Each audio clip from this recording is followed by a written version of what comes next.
bright as fuck. The sun is coming out. It's a long ass night, but I feel good. I really give a fuck what you think. You can judge me till your face turn pink.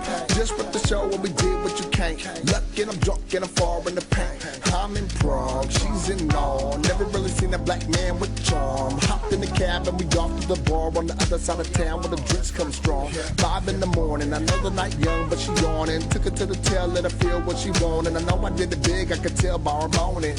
In the morning, in the morning. I know things could get all crazy, but you made it from the hating. I know. Girl, you all up in my mind. I just wanna see you go shining. Let's go. Let's go.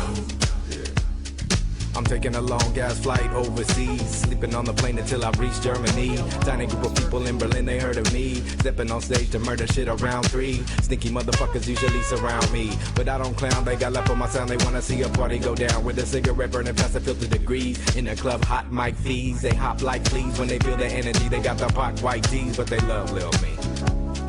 They love a Lil Me. They love Lil Me. I'm on the west side of town, a tiny little spot where it all goes down. A black new world in the bottom of the village. Cute little girls with they black bottom vintage. High heel boots and they sipping $2 Cabernet, Duke joint spinning. Late night nigga cabaret never ending. Lindy hopping to newbie bopping and fools be stopping through fitted. Wonder where it was, better get it. Or holla if we holla if you with it. That's my nigga. Yeah, it was a foreign exchange like Tang and them. Eating Mickey D's breakfast at 6 a.m. Ain't nothing fly than a Japanese sunrise. I wasn't just trying to hit it like some guys. Hash browns, hot cakes, and I clean my plate. I can't count on the bullshit that I done ate. She told me that she spoke English and I said great. Grabbed her hand out the club and I said let's skate. Man, this life's so special. When the stress and the stripe try to test you, DUI and they try to arrest you. Faded coming home from the club, God bless you. Things could get all crazy, but you made it from the hating. I know. Girl, you all up in my mind. I just wanna see you go shining. Let's go. Let's go. I had a party at my house tonight. Every girl that came through looked tight. All the homies had fun, there's no need to fight. So much drink and weed to keep us high as a kite. Now the sun is coming out to chase the night away. If you listen really close, you can still hear the DJ play.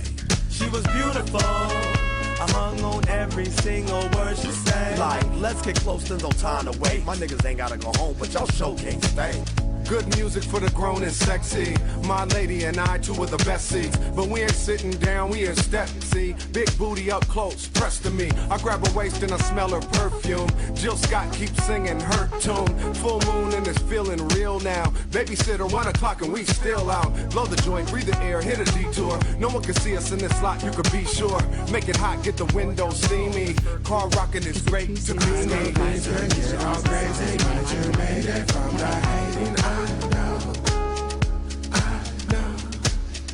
Girl, you all up in my mind. I just wanna see you go shining. Let's go.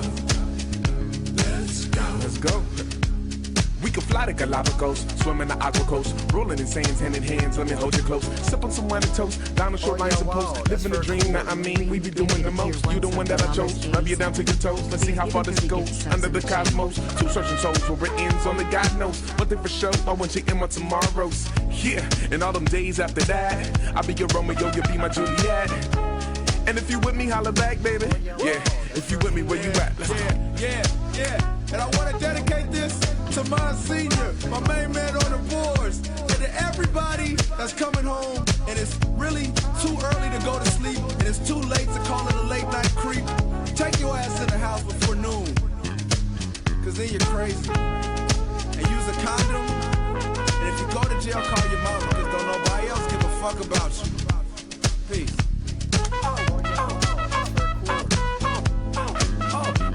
Remember the walk in the Cabbage Patch? Did you used to do that like that?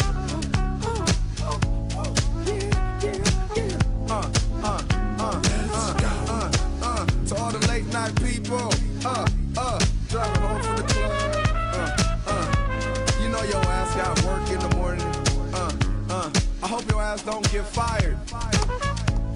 living legends. We invented fun. Yeah. We're the best in the world. I feel the breath of your girl. Yeah. Woo. This is for when you like 6 a.m. I told you, and the furniture's all white and plastic, and you talking to a girl you have no business talking to because she's too fine, and you ain't never talked to a girl that fine before. Tell her that you know me, and it'll be all good. I'm just talking, my scene. You can cut me off anytime. Hey! And we out. I always wanted to say that. Peace. And we out.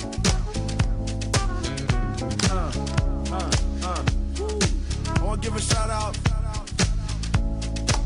to Baby Rio, to Andy Khan, to all the hipsters. Neff That shirt cost $60 and you just spill ketchup on it. Don't that suck? Now it's really limited edition, you asshole. If you come to my neighborhood, we beat your motherfucking ass. That's alright. You driving your mama's Lexus. What's up? Suck my dick. And that's how it goes in the streets. I love you, man. But we gotta clown, man. We gotta have fun, man. What's life if it's not fun? What's he gonna do, man?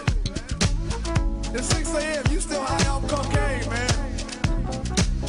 You shouldn't do hard drugs, man. You know what I'm saying? You shouldn't do drugs that are harder than you. If you a soft motherfucker, you shouldn't do hard drugs. How about that? Because the hangover in the morning is gonna beat your ass. That's the problem. Shout out to everybody.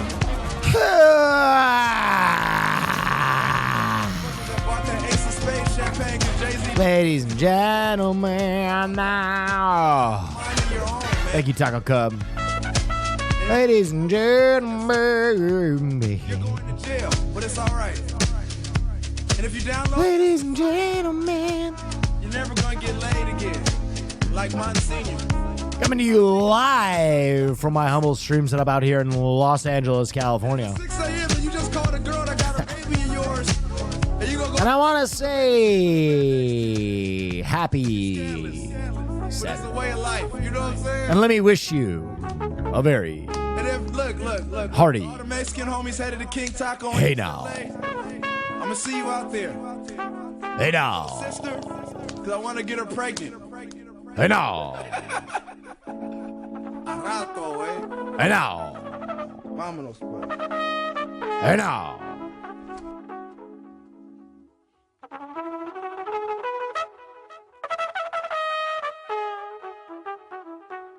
Hey now.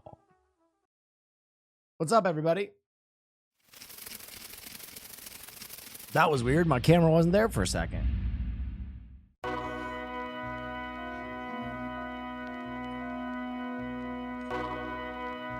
Hey now.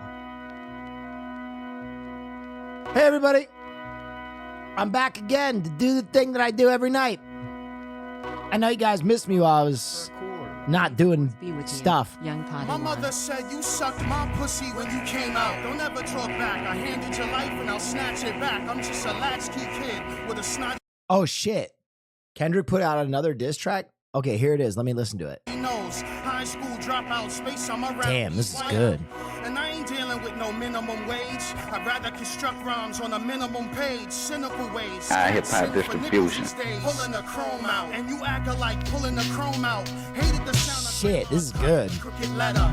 You can hear it from the ground the way the sky thunders. Make you wonder about early Sunday morning. Relative How you feel about the rap beef? I mean, this song is dope, dude. Kendrick really hit it with this one. What's it called? A B-Boy Alpha? Damn, crazy. dressed in black and they all morning. Flows be banging in the paint, throwing elbows. My first fight was me against five. It's called Not Like Us? No. I think it's called Cannibal Ox, a B-Boy Alpha. Hang on. This is the new diss track. Lost my first wish, but remembered every detail of my first kiss. That's that Bronx tail bliss. The holiest of holies. Hip hop, it was 88. Even at the age of 10, phrases levitate. Yo, the craziest part is he released this track 10 years ago. That's on YouTube. Man, he really prepared. How did he know?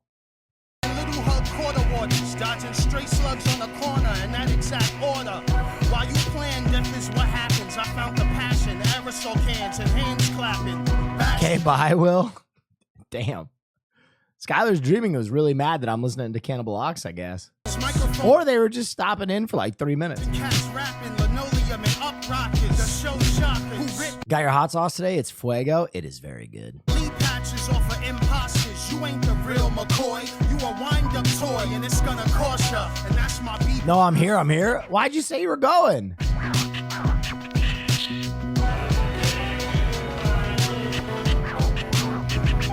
Wow.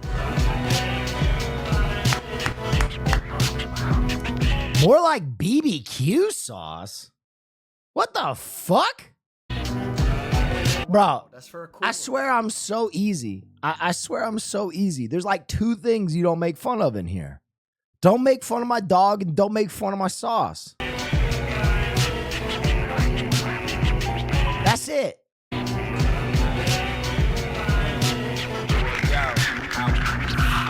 Straight out of the depths of hell, reflect a second, inhale. Haven't people said that before? Yeah, because I'm going to tell you something. But one of the bottles came broken. I'm going to tell you something. There is, I'm sorry about the broken bottles. If you ever get a broken bottle, just message my team and we'll give you a free one, period. Send a picture of the broken bottle. We'll send you a new one. Here's the thing about hot sauce fans. I'm going to keep it a buck. Hot sauce fans do this weird thing that horror fans do, where if it's not like the most uncomfortable hot sauce spice level in the world, they're like, like it has to be an experience of pain. And I'll be honest, it's my first bottle. I told you there's going to be a scorched hole edition for you fucking purists. But I'm telling you, to the average population who don't like manically consume hot sauce, they all go, that's pretty spicy. It's not spicy to me. It's got a little heat. But again, I wouldn't call it a fucking barbecue sauce. That's wild. Buddha wisdom and vision and added descriptions of a megala spiritualism. Paint a picture from the spiritual and seriously spit a lyric that'll rip through a physical ligament. Trigger living in these city limits, limited with no money, going through crazy minutes. Crazy thinking of back in the days when blazing the lazy written. Before we was swallowing deuces, popping with gooses and rocking the bubble gooses. Trouble loose kid, huffing a Lucy, hopping on Huffy, stealing Marvel comics and water. Will, have you seen Michael Parsons versus sumo wrestler? Yeah, Michael Parsons got his ass beat. Almost 3 years. He got that work. Flies.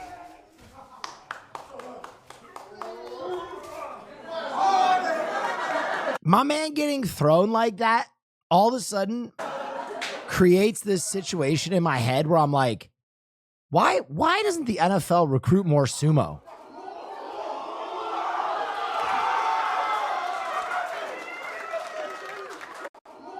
I didn't see this second one where he won. He actually got a dub. That's crazy. Endurance? I mean, endurance is like the one thing you can train someone with. Endurance is like the easiest thing to train. I honestly think, yeah, someone said, I think it's holding. I think sumos would have a really hard time getting used to the fact that they couldn't hold on. Oh yeah, wow, that's very cool. Jason, thank you.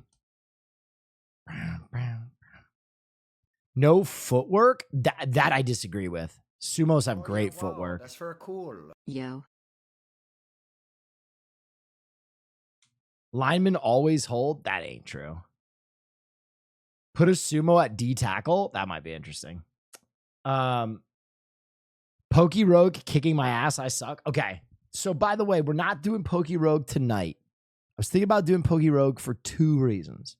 One is a very good reason. One is a very bad reason. The reason I'm not doing it, bad reason, is because it's Saturday and I got other shit to do. The good reason, that is the actual reason I'm not doing it, is because I'm doing it with Ludwig tomorrow. I think we're going to do a race. So that is the good reason. I reached out to Lud because I heard he wanted to do it. And I was like, I think we're going to do a a competition to see if one of us can beat it first. Oh yeah, wow. Cool. Let's go 8 months. Ludwig says he's doing it Monday. All right, well, I'll talk to him. I think it'll just be fun to do together. From fresh accounts, I think that's so tough. From fresh accounts is crazy. I might give him a free run to catch up. I might do my first run with like, just let him get one. Ludwig said he was doing it first. Really? I don't know if that's true. I said I was doing Poke Rogue in Austin 4 days ago. He's much better at Pokemon. I'll say that. He's much better at Pokemon. Listen, I'm just excited to do it with him. We've never done anything together, really. Not on stream? No, on stream. On Seer stream I did. Bros and Nuzlocke's expert. Yeah, dude, he knows a bunch of moves from the later generations that I don't know. Point Crow's already going infinite endless mode. Point Crow diffy. That boy diffy as hell. He diffy. He always ahead of the curve.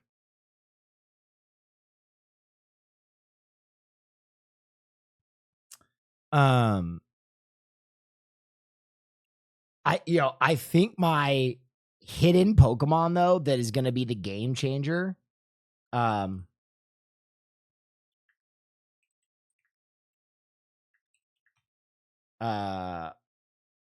Where is he? I don't even know this motherfucker's name. Yeah, bro.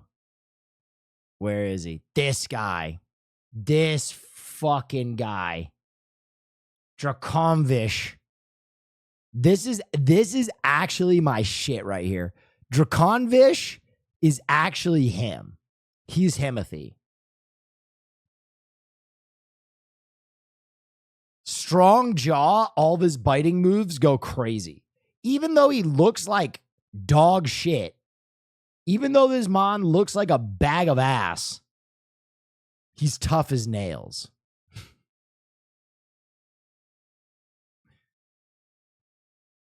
Oh yeah, wow, that's very cool. 10 months sober today. Why don't I feel accomplished? Self-care is a thankless journey, especially if you don't have self-love, because it's small victories. And that's why I always say you got to learn to appreciate those small victories, right? So 10 months sober, every day you got to be like, fuck yeah, I did it again. I did it again. Oh yeah, wow, that's very cool. Gaslock, thank you. Fishiest Rend goes burr. Yeah, that move is crazy. Ding, ding. How's everybody doing today? Rap Diss Part 5000. Yeah, I know. I mean, everybody else is doing the rap shit. I don't really feel like covering it anymore. Unless there's something breaking. I mean, Twitch looks like ancient aliens today.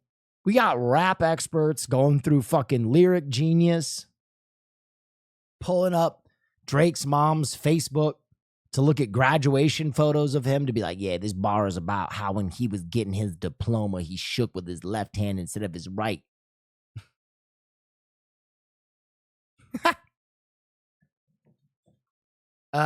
It's deep now. It's super deep. So I don't think I'm gonna be covering the rap shit unless there's something new that comes out tonight. He got called a pedo. Yeah, I don't give a shit. I don't give a fucking shit. I don't care. Oh yeah, wow, that's very cool. Thank you for the prime.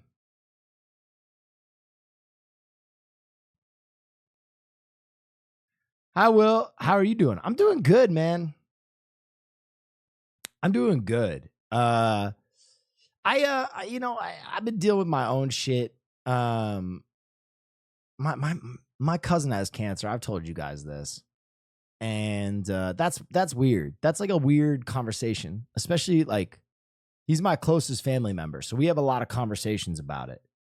And like, I don't know, man. That's a tough one. That's a tough one. Cause he's like a really healthy dude. And today we were talking about, he's like, damn, I don't know what about my lifestyle gave me cancer. And I'm like, brother, I don't think it was your lifestyle. I think you just got damn unlucky. But I keep telling him, I think I'm just gonna have to go out to Michigan because I think he's like too polite and too, I think when you have cancer, you don't want to admit you have cancer in the smallest and strangest ways. Like if you accept help, I think it's like just a further acknowledgement that you have cancer, right? So I think he's really slow to accept help from the rest of the family. So I think I just got to kind of foist it on him. So I've been thinking about going to Michigan and just, helping out with like honey season and his kids who are, basically my fucking nieces. Oh yeah, wow, that's and cool. Love your dog, Neff. I'd still stream. I would just be at a different setup and my schedule would be a little different. But yeah, that's been a weird one, man. That's been a weird one. Cause I'm like, what's weird is like, I'm so okay. We were talking about this last night. I'm so okay with mortality, right? I've been huffing that. I've been smoking that Alan Watts out of a fucking tire gauge. We were talking about this last night. I've made peace with the infinite. And I think, my cousin is an awesome dude. He's an incredible dude. But I think a lot of other people struggle with that. And it's just weird to hear him unnerved. The other thing that's kind of crazy is like just to hear him appreciate the same bullshit that we've been talking about for 35 years. Now in like a different way. When I pick up the phone and I'm like, yo, do I need to come to Michigan and suck your cock? And I hear him like laugh. And then there's kind of like a silence where it's like, damn, thank you for making me laugh kind of moment. Even the small things kind of feel more significant, which is giving me an interesting perspective on stuff. So I don't know, man. He got into a fight with his doctor 2 days ago, which was crazy. That shit was crazy. He basically told his doctor he wanted to get a second opinion on stuff, and his doctor's ego was hurt. So he got into a big fight with his doctor, and that's crazy. So yeah, that's where I am, man. I'm dealing with that, and it's kind of why I've been like less streamy than I have been. That's why I've been taking more me time. Put a lot of shit in perspective. Where I'm infinitely grateful for streaming. I'm probably more grateful for streaming in this moment than I have ever been in my career. And at the same time, I've kind of been balancing that with like, hey, you could get cancer tomorrow. Like, don't think about that your life is going to start post streaming. You gotta make some life space in between the streams. So I've been trying to do that. Because I think a lot of us streamers, we kind of put our lives on stasis. Everything just becomes a fuel for the fire. It's all spice. It's all, you should stream that. And the anxiety and the FOMO of not streaming kind of colors everything. So yeah, it's a little update on me, going for a colonoscopy Tuesday, scared shitless. Well, it's going to help the doctor perform the colonoscopy. I'm sorry. You left yourself wide open there. Okay, I got to stop with these double entendres. This is not the time. Good luck. I've always dealt with things with humor. How many subs to cure cancer? Man, I wish it was that simple. I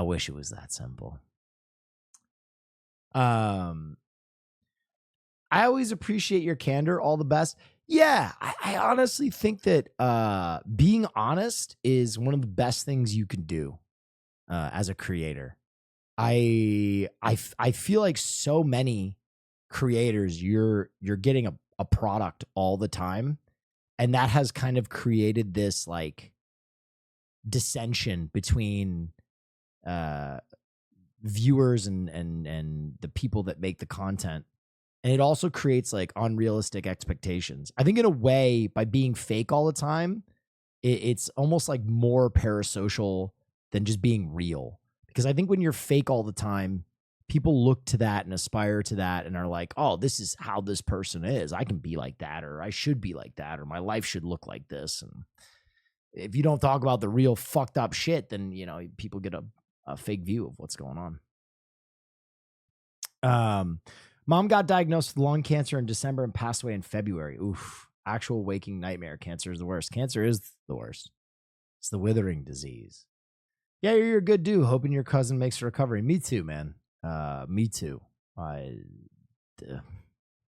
Man, I don't know.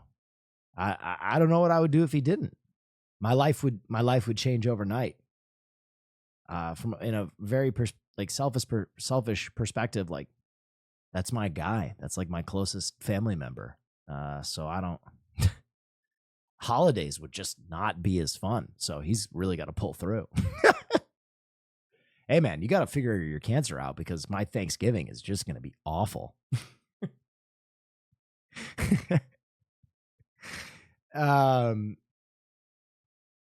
Yeah.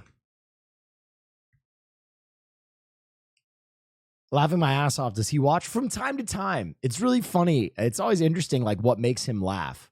He was saying that he watched the fan YouTube of Fear End, where we started talking about like her feet pics, and he said he was rolling laughing. He was like, "What the fuck is this shit, dude?" It's always amazing, like what my normie family ends up seeing. Yeah, he found out about Foot Finder that day, which that's an education for sure. My uncle passed away from a brain tumor, and he was the most awesome man I've ever known. Cancer stuff. Yeah, I lost an uncle to cancer once upon a time, and that guy was fucking tight. That dude was fucking sick. I don't take no shit from anyone. Yeah, what's up? Since we're talking about cancer, I wouldn't gotten through it without you or your community. Oh, well, I don't know if that's true. I think if you get through cancer, you're a bad motherfucker. I'm sure you would have found someone else to say that they were fucking your dad during one of your darkest moments, but I appreciate that.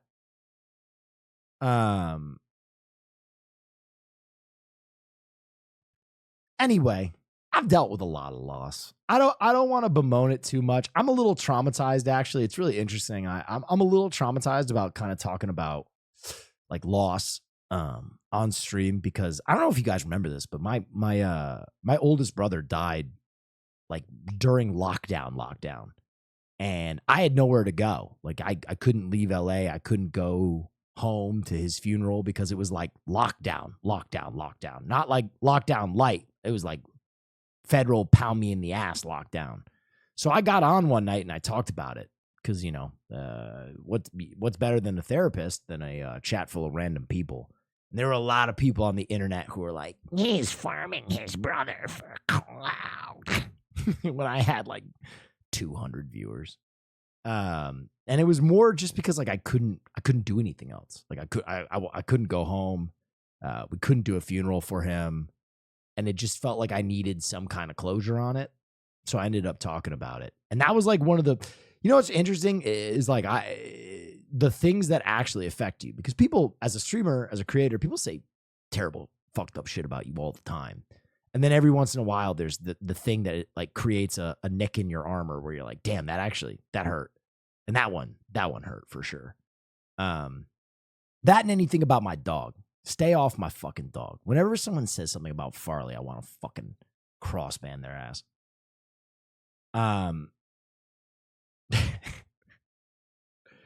Farley fat though? Listen, you're allowed to say Farley's fat. That's not mean.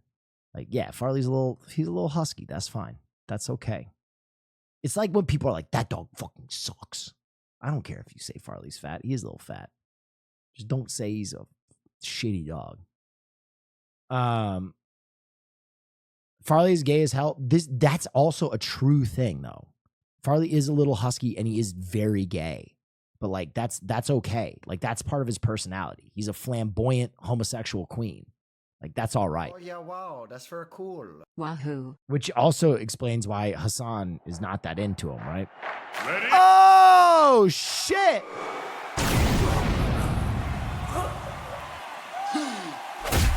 Rare emote. Oh shit! Diggy, 20,000 bits.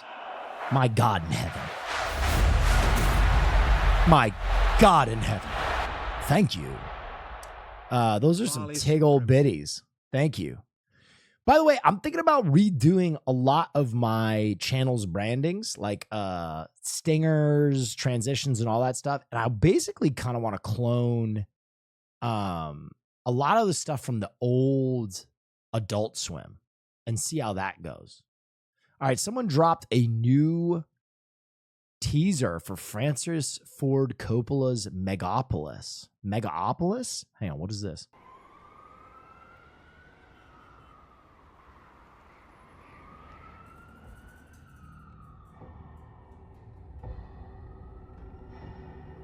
Your transition is so sick, though. Yeah, all my stream assets are pretty fucking goated.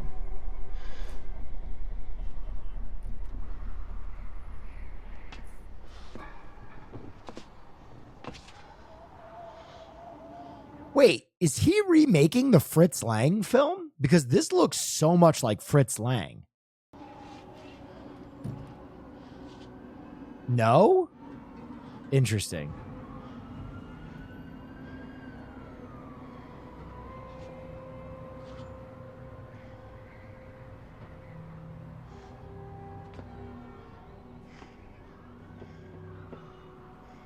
That's good soup. I mean, this looks pretty good for a green screen shot, other than the fact that the clouds are moving at a lightning clip. That's a little weird. Does Adam Driver act, though? That's an insane question.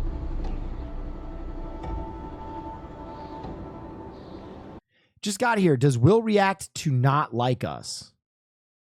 You mean the Kendrick song? I'm probably not going to be covering the rap beef anymore. I covered it yesterday. And I feel like everybody else on the platform is covering it. And I'm just a little burnt out.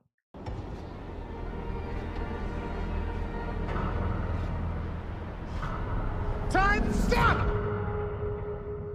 Ooh.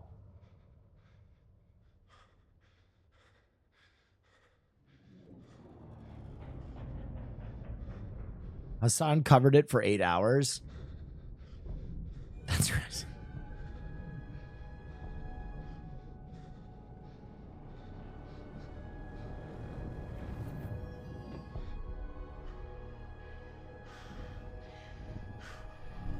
Time stop? I've seen this in Japanese adult video. Wait a minute. Do you mean anime? Hold on. Wait a minute. Did you just Freudian slip?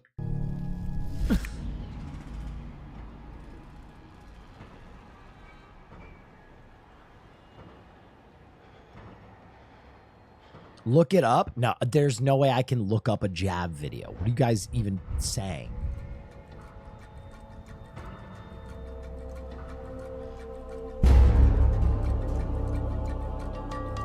Francis Ford Coppola.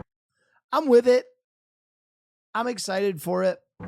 Listen, everybody knows my most anticipated film of the year dropped yesterday. Okay?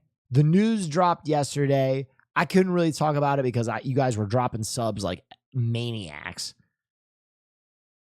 Oh my God. Flesh of the Gods. Panos Cosmatos. I'm ready.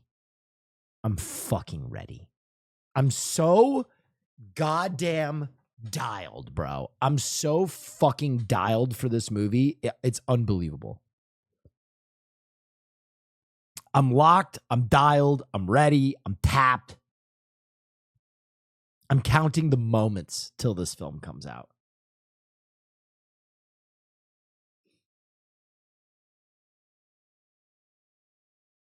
Bro, don't even queue up for some League of Legends right now. Amumu is crying. I thought you'd never pick me. Is Amumu juiced right now? I know he got a buff. Opinion on Love, Lies, Bleeding. Apologies if you covered it already. No, it's a good question. I thought Love, Lies, Bleeding was a really interesting film. And I thought there were some really cool things that they did. I enjoyed it. Ultimately, it felt, though, that third act kind of fell off a little bit. And I would have also liked a little bit more character development. But I appreciate what it was, for sure. I was like, oh, man, this film is for the ladies that are for the ladies. You know what I mean? This one's for my gay girls. And I love that. Like, I could see immediately who it was for and why it was made. And I'll be honest, there aren't really enough good lesbo films. Straight up. We got a lot of good gay boy movies, not enough lesbo films. And so I don't want to be overly critical about it for that reason. I also thought that the lead two actresses did a really good job in it. Oh, that's very cool. But Heard the new I Kendrick? think, Low. yes, I think everybody has. I feel like a war could break out between, like, I feel like the Nazi regime could come back tomorrow and this rap beef would still be top billing on the news, right? Adolf Hitler could literally the clones in Brazil could become sentient tomorrow.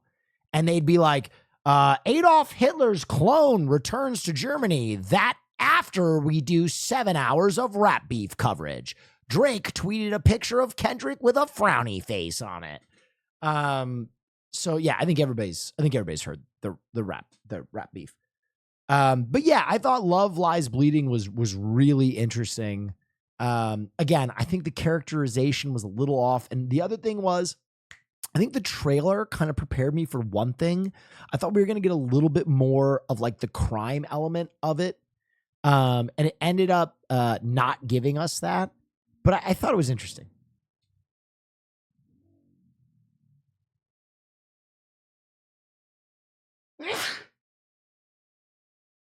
Excuse me. Have you seen Challengers yet? No, Challengers is a film that perplexes me because when I initially saw the trailer, I was like, this is going to suck. This movie's going to suck ass. And then a bunch of people whose opinions I really trust have been like, yo, Challengers is it. So I guess I got to go see Challengers now because a lot of people I trust are like, yeah, Challengers is good. It was really goof. Now, I don't know what the fuck that means, but I think you might mean good. The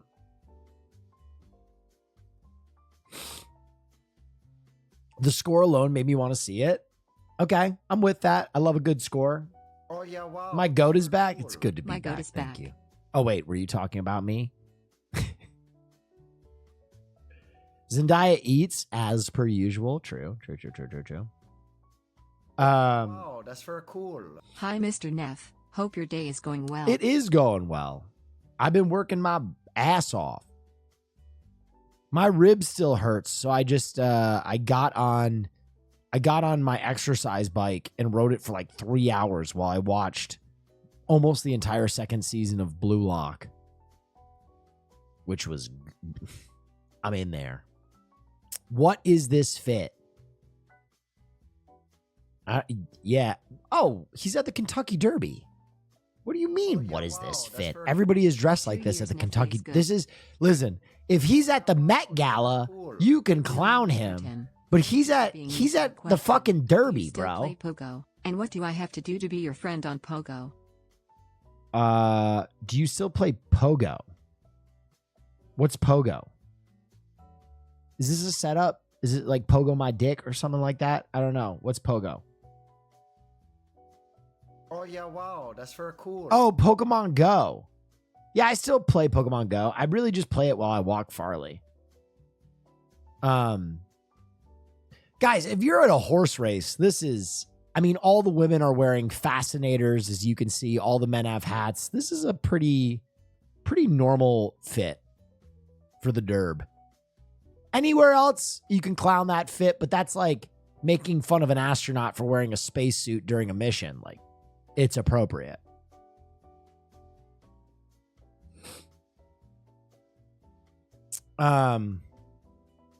Thoughts on this trailer? God, I have such a negative opinion of all Netflix shit. Let's see. It's called Eric. 48 hours and said Gary Anderson was last seen around 8 a.m.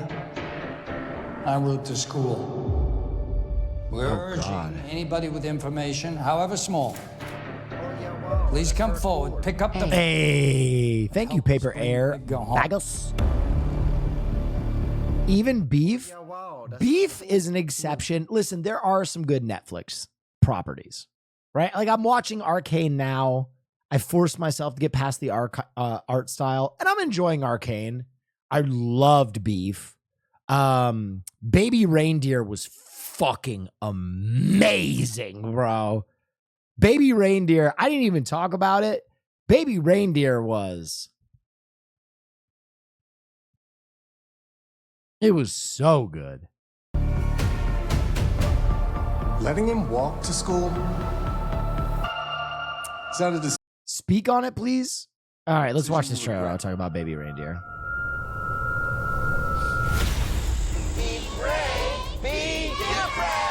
Tell your mom what you're working on, kid. His name is Eric. Missing persons, Detective LeDroit. Mark up every door you've knocked on, every area you've searched. Mr. Anderson, do you have any comments? Press are crazy over this. Do you even have a suspect? We're ruling nothing out. They're saying that if he was alive, that you would have found him by now. You have to trust me. What are you doing with Edgar's drawings? I'm working on a new puppet. If we can get him on the show, then Edgar will see him. He'll know how much we want him to come home. You're going crazy. Dude, I love that they're playing a fucked up version of ABBA's SOS. Darling, can't you hear me? SOS! He's the monster that every child wants when they are lost and need to be found. This is Edgar's idea. I want to make it real.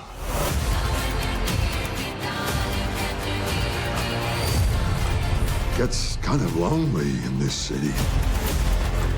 It's so dark underground. Okay, I'm kind of in. You're not alone, Eric.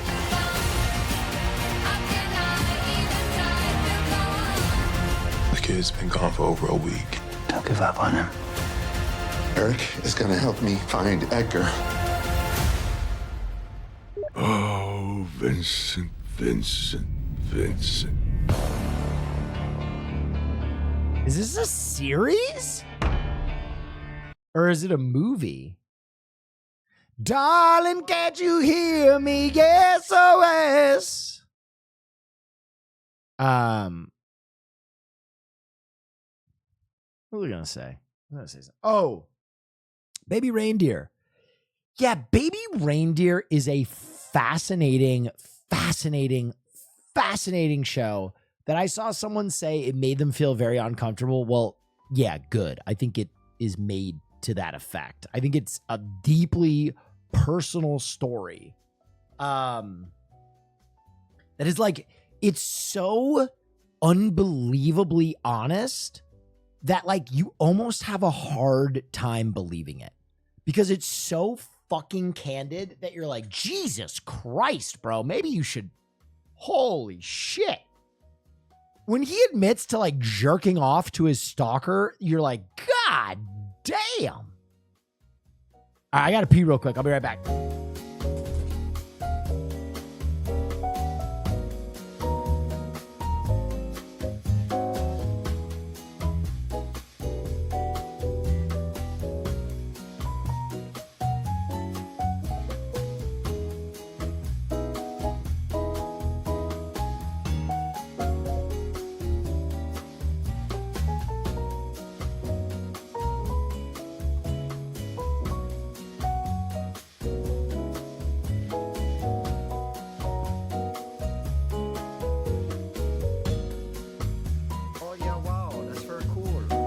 chat, I hope you're having a fantastic night.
All right, I'm going to keep it a buck.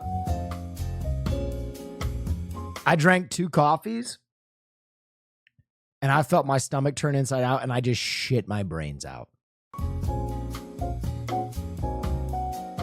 I absolutely fucking shit my brains out. I almost never will admit that on stream, and that never happens to me. But I drank 2 coffees and I turned inside out, bro. Like the sleeve of a jacket. That was actually crazy.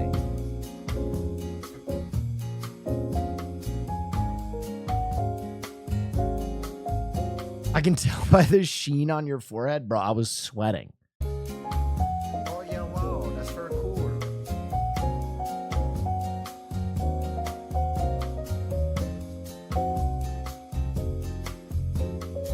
That was wild. I was fighting for my life. All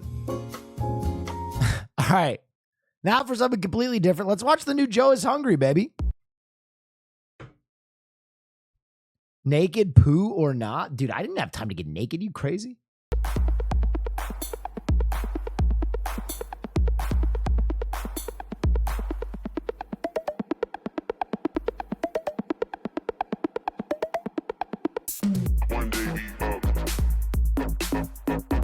Bro, his editing is unreal. Unmatched. One day we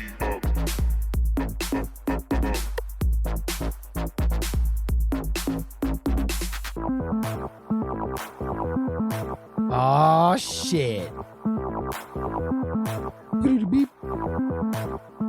Today, you're at the Joe is Hungry channel where we film on location, bring it back to the studio. Joe is Hungry Autopsy right here within the city limits of Fairmount, Georgia. I would also like to send a shout out to a very special friend, Jiyoon, from me and Faux Fuzzy Cat. We would like to wish you a very special Joe is Hungry happy 30th. David, Joe, and Marcia, Nick, Amber, Britt, and V, Albert, Ryan, and Bella. I would like to wish a very special Joe is Hungry birthday shout out to each and every one of you. Before I move on with this video, I'd like to send a shout out to a couple VTube Twitch streamers. What? I love your name. Whoa! Dude, Joe is...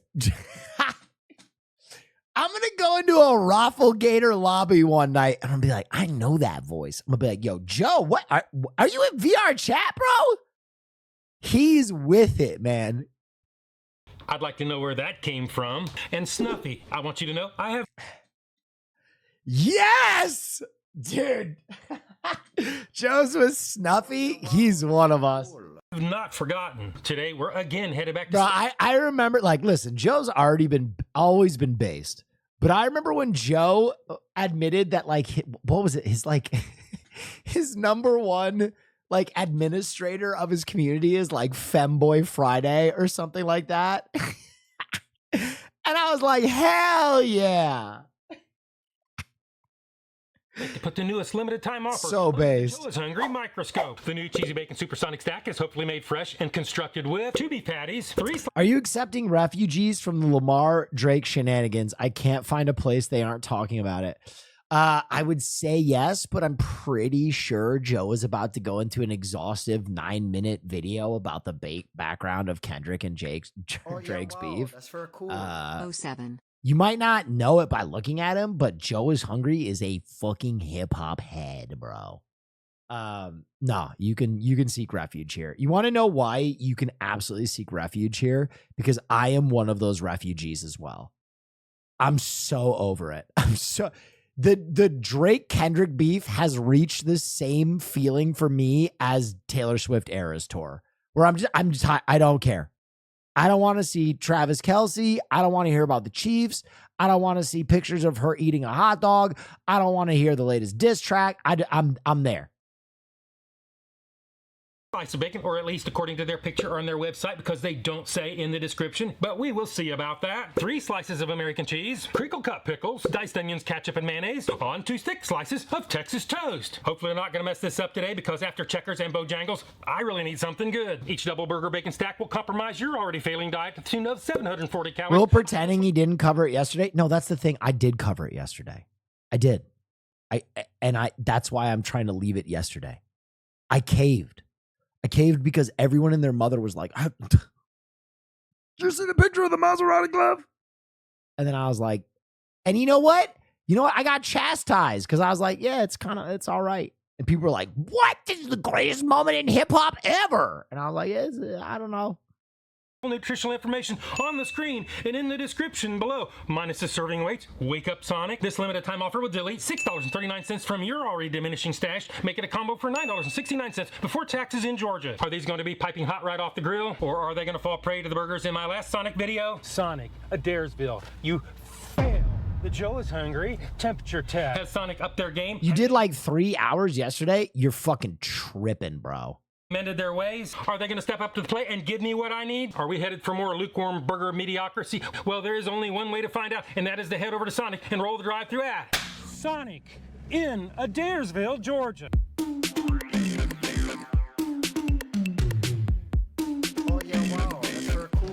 Hardest working streamer on Twitch. Absolute phenomenal work, William. Love you. Thank you. Could I get 3 cheesy bacon supersonic stacks, the one with 2 patties? You said 3 bacon double stacks? Correct. Can I get you anything else? No, ma'am, that's it. It'll be $22.21. Thank you. Thank you. This guy is awesome. Who is this guy? This is Joe is Hungry, friend of the stream. He always hangs out here, man. He's the man. Best food YouTuber there is.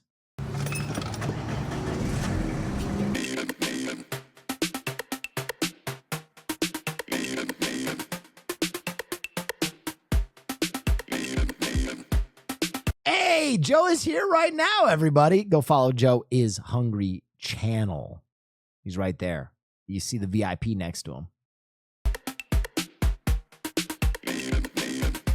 I've got my supersonic stacks. Let's pull off to the side and do the Joe is Hungry temperature test. Oh yeah, wow, that's very cool.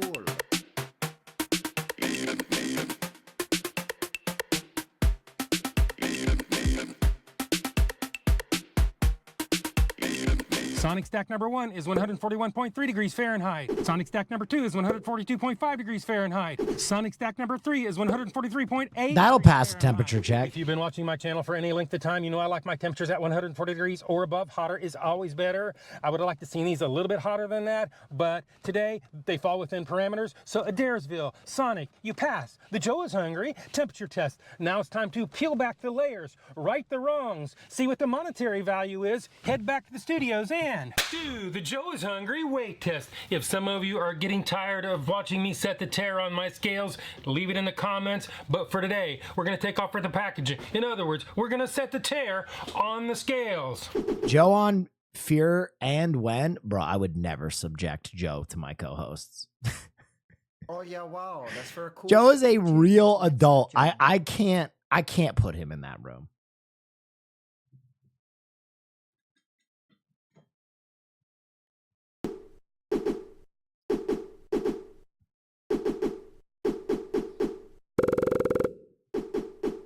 Supersonic stack number 1 is 11.65 ounces or 331 grams. Super stack number 2 is 11.75 ounces or 333 grams.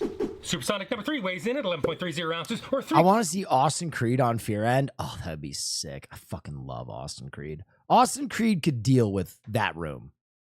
I'm not ready to subject Joe to that. 120 grams. Well, the weights are all pretty close considering these things are handmade to boot. It looks like the Sonic in Adairsville is going to jump through the second hoop because they pass the Joe is Hungry consistency weight test. Well, Sonic doesn't give us any serving weights in their nutritional information, so I really don't have anything else to go on there. So that's going to leave one more thing, and that is to add them all up, average them out, and do the math. And you come up with a semi-reasonable, for this, 55 cents an ounce. So now it's time to go on to the next step. You could do a taste test with Joe. We did on a Sears stream, but I really want to go to Georgia and do a live stream with him. The one and only, the Joe is Hungry big reveal.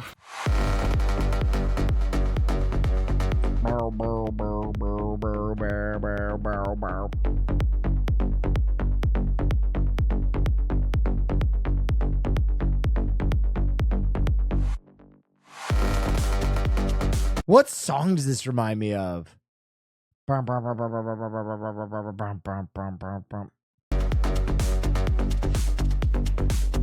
Blade? No, it's like a new house track it reminds me of. Pedro. Gina on Fear End? That'd be amazing. Oh yeah, wow, that's very cool. That's a big ass burgaze. That's a big ass burgle right there.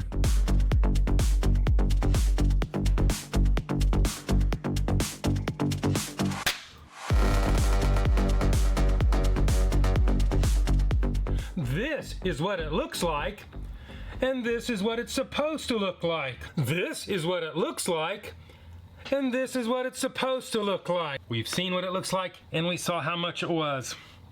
It's not terribly far off of its ad photos. Wow, that's very cool. It's got a little shrink factor going on. I think we have a little bit of pickle-nemia happening here. As far as the bacon, if you want to add bacon on, they show you a photo of 3 slices of bacon. Oh, no. Oh, no.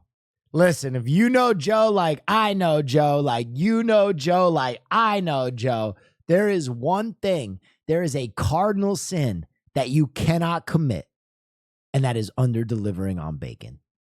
This is against this man's entire life credo. I have seen him tank menu items for skipping on bacon. Let's see what happened. This is what we got on a good day. Oh, hell no. They broke up the bacon. That's probably going to be 1 to 1.5 slices broken up. But they really don't say how much in the description, so I can't hold their feet to the fire too bad on that. Well, that only leaves one more test, and that would be the one and only, the Joe is Hungry bite test. So it is bite test, engage.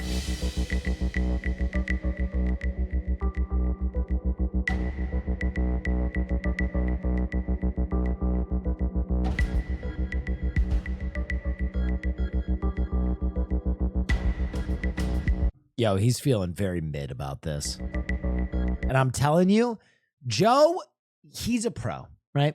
And he says he's not going to let the bacon affect his score. Listen, I know Joe, okay? I know Joe. That's like a parent saying that they're not going to, favor their own child in some kind of competition as a judge. It's just untrue.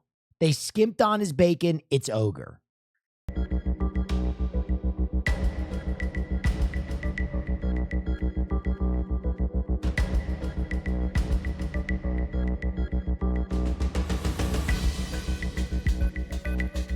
Joe's got a dire look on his face.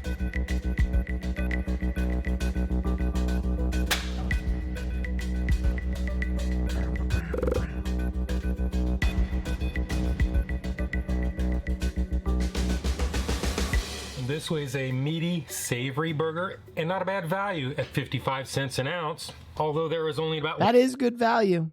That is good value. 1.5 slices of bacon on a good day. It was still crunchy and I could taste it. They went a little too light on the ketchup, mayonnaise, and especially the pickles. It needed that extra tartness to bring out the flavor of the meat. Before I can pass final judgment on this, I need to roll back to the first chapter, open the pages of time itself, see what the master taste tester has to say, and do the Joe is Hungry sneak-a-doodle bite. Sneak-a-doodle bite number 1. Sneak-a-doodle bite number 2. Sneak-a-doodle bite number 3.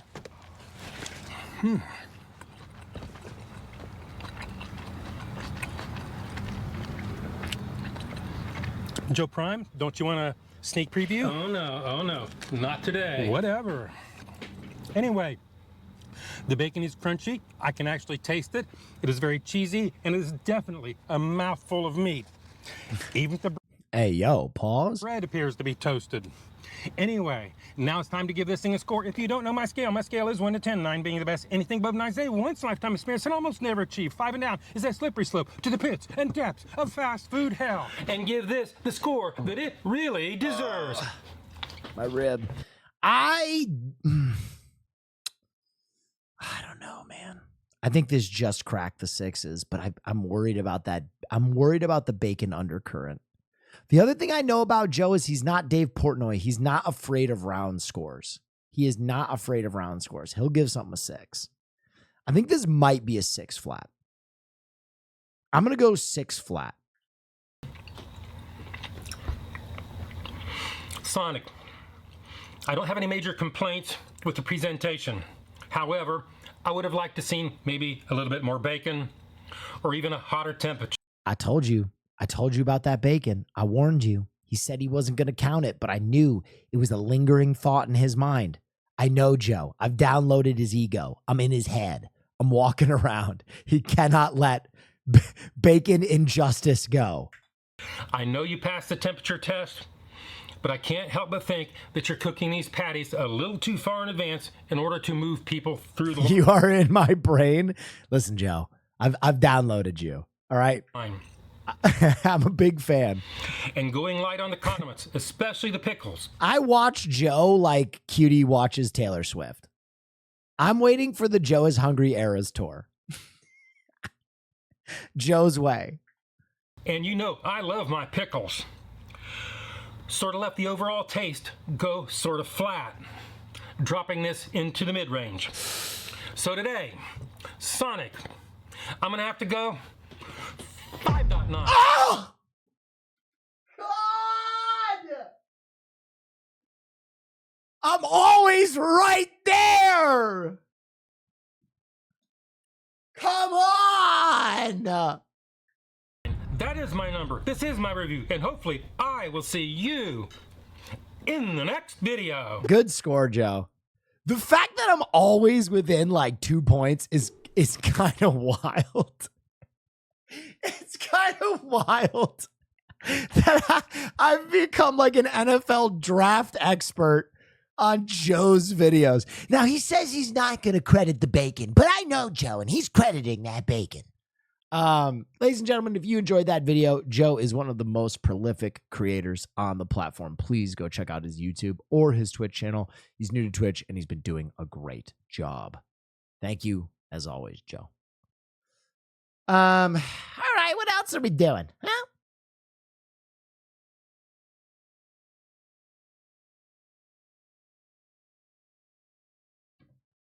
Would you cast him as well? Who would you cast him as for the DCU? Or the MCU? Did you say DCU or MCU? Cast as the DCU. Interesting. You want a crazy take? I actually thought about this. You know who he would be perfect for? Walk with me. Walk with me. Gus as Lex Luthor. If you had to cast him in the DCU, could you imagine a Gustavo Fring Lex Luthor? That would go insane. That would go absolutely insane. I wouldn't even want him to shave his head.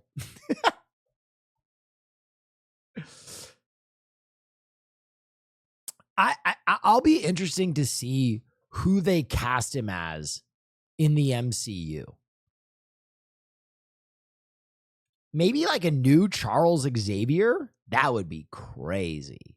There's got to be a rumor of who he is, but not as who you think. Do they have any idea?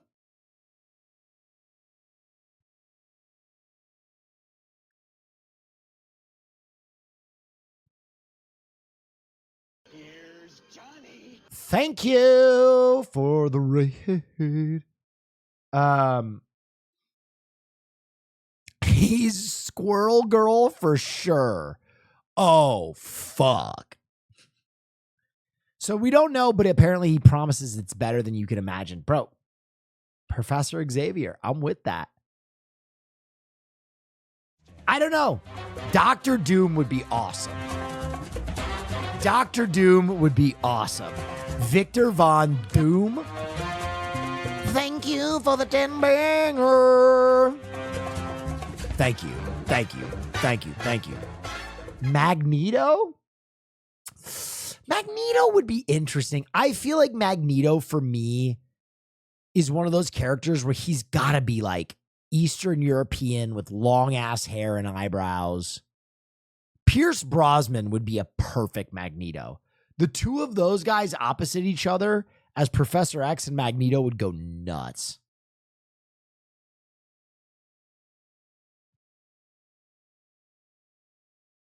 Nah, not for me. Magneto has to be Jewish. No. I mean, Gustavo Fring could be Jewish. It's 2024, you know? How do you think the MCU will handle Magneto since the gap between now and World War II? Wow, they could make him Palestinian.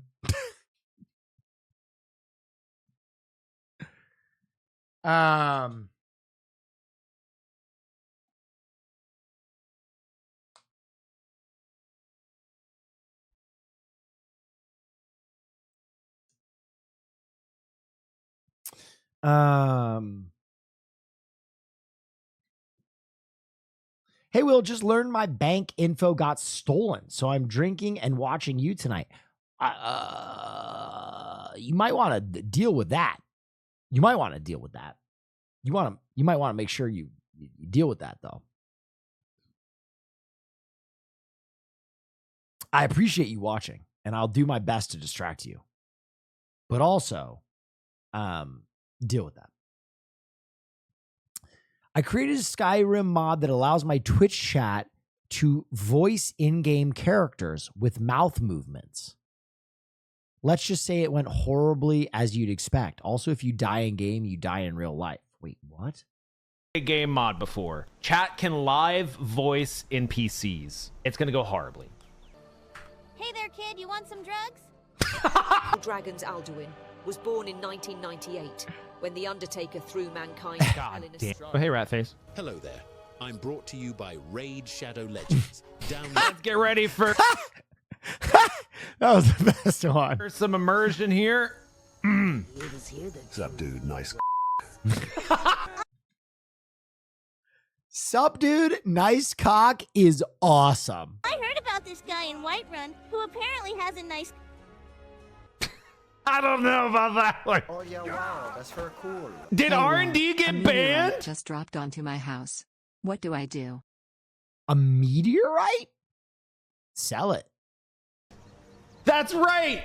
If you die in the game, you die in real life. Get banned. Oh. That is actually awesome. That any of the NPCs who die get banned. I hear there's an adventurer abducting children from their homes and bringing them with him on his twisted journey. No idea what you're talking about, child. Hey,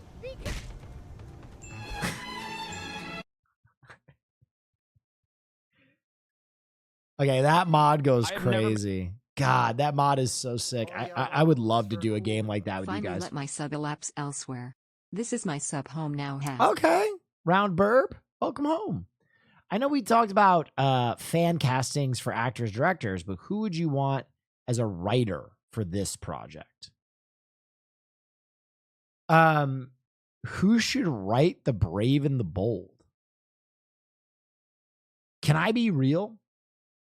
Can I be really real?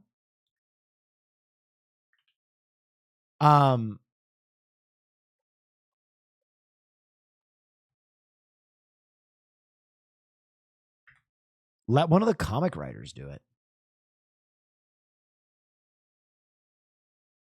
Let one of the main DC actual comic book writers write it. I think it's time that we just like let directors direct and like don't saddle directors with like the prerequisite where it's like these guys have to learn everything about this character. Pair them with a DC writer who already knows everything about the character and can keep it faithful and let them work in tandem. I think that'd be really cool. Oh boy. Yeah, wow, that's very cool. Hey, Will. Yeah. I got your hot sauce in the mail the other day, and it's Sure. very sexo and better than the Harlem City Shuffle. Thank you. I think we're about to get a raid. And they're probably going to demand that I listen to the Kendrick song. Everybody play along when I do.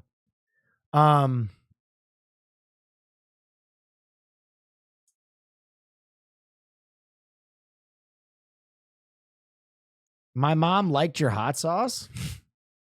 What'd your dad think? Oh yeah, wow, that's very cool. Oh, thank you. Sexo. Sexo. Oh yeah, wow, that's very cool. My dad loved it. Oh, thank you. Oh yeah, wow, that's very cool. Hold the line, brothers. Weren't you playing Pokemon? So actually, we have ended up delaying that stream because I think we're going to do that with Ludwig. I think we're going to do that as a race with Ludwig, which I'm really excited about. I think that'd be awesome. And I asked him about it. So I think Ludwig and I are going to play Pokerogue coming up, which is very exciting. So yeah, we're going to be doing the Poke roguelike. Oh, wow. A raid. Thanks guys. What have you been up to? What's up, everybody? Wow, that's very cool. Has raid. Oh, yeah, wow, that's very Kendrick raid. Poke raid.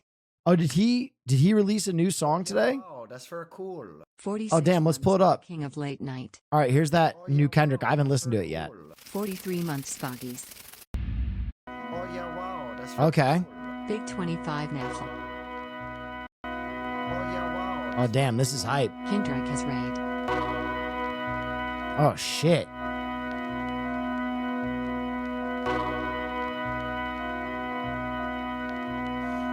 My mother said you sucked my pussy when you came out. Don't ever look back. I handed your life and I'll snatch it back. I'm just a latchkey kid with a snotty nose. High school dropout, space on my Yo, this is hype.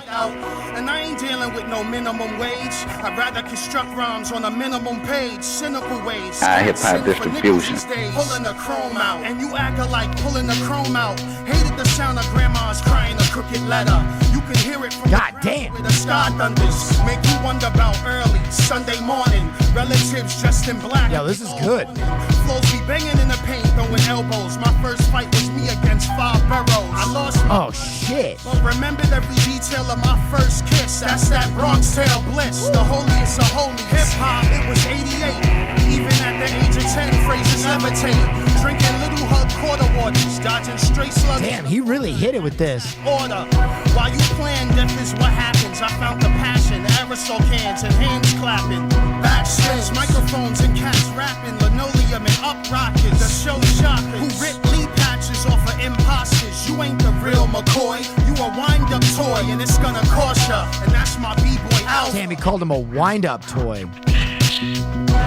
God damn, I'm glad I listened. Thanks, y'all. Oh yeah, wow, that's very cool. Sorry I missed re-upping. I had a crippling addiction to Hassan's Walking Dead streams. Young men, please don't fall for the military psyop because of breasts. Don't go because you were sucked in with a lie. Go because you want to commit war crimes. Well, I mean, no military propaganda is going to get me to join the military. That's crazy. But you know, I've always wanted to join the military. You know, I've never told you guys that because it's like kind of a... What were we talking about? It's always been something I want to do. Tip of the spear, baby. Oh, yeah. I'm ready to fight for my country. 32 months ago, I was one believe my dad fucking loved me titty. most. I mean, then I might will and found the universal heartbreaker. Thought One- I heard he died of self-sucking. I one thought I was battle at a dead. time. Then the next day he was on stream. Much love, will even if you stole my dad. Oh yeah, wow. I'm not gonna lie. If the army was doing this instead of the few, the proud, the brave, when I was my late teens, I'd be a jarhead right now, dude. I'd have the high and tight. I would have stood no chance. None whatsoever. I would have enlisted so fast. Dude, Call of Duty, that shit didn't do fuck up. The like, the few, the proud, the brave. Guy fighting a dragon. Nothing. Didn't move my pulse. This, I'm ready. Send me to Restrepo. I'm ready. Strap me to the front of the tank. I don't give a fuck. This is diabolical. Yo, this is diabolical. Army, come on, man. That's not even fair. Army's using Pot of Greed to summon 2 more titties to the battlefield. I use Pot of Greed.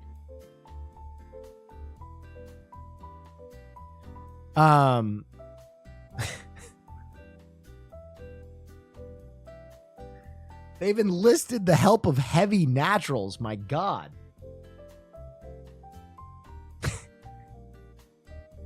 There's no way. There's no way. Drake did a collab with her? Stop.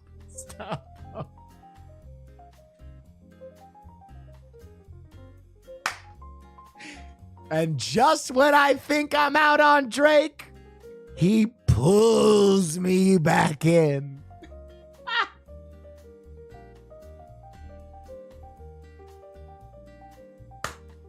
And just when I think I'm out on Drake,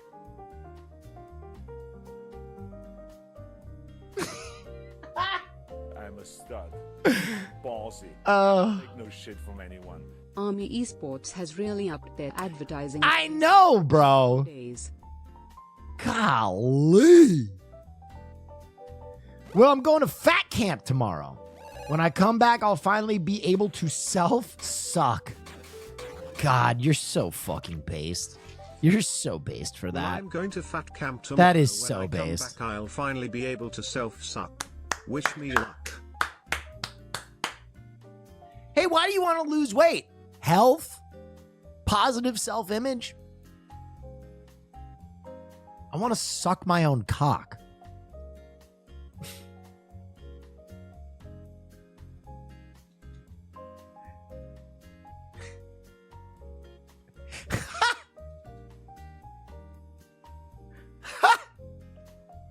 I just had this super vivid image of you at fat camp, like absolutely excelling at everything. Your counselor is like, oh my God, your diet has been flawless. Wow, that's for Your workouts are incredible. To that. What's driving you? Well, I want to suck my own cock.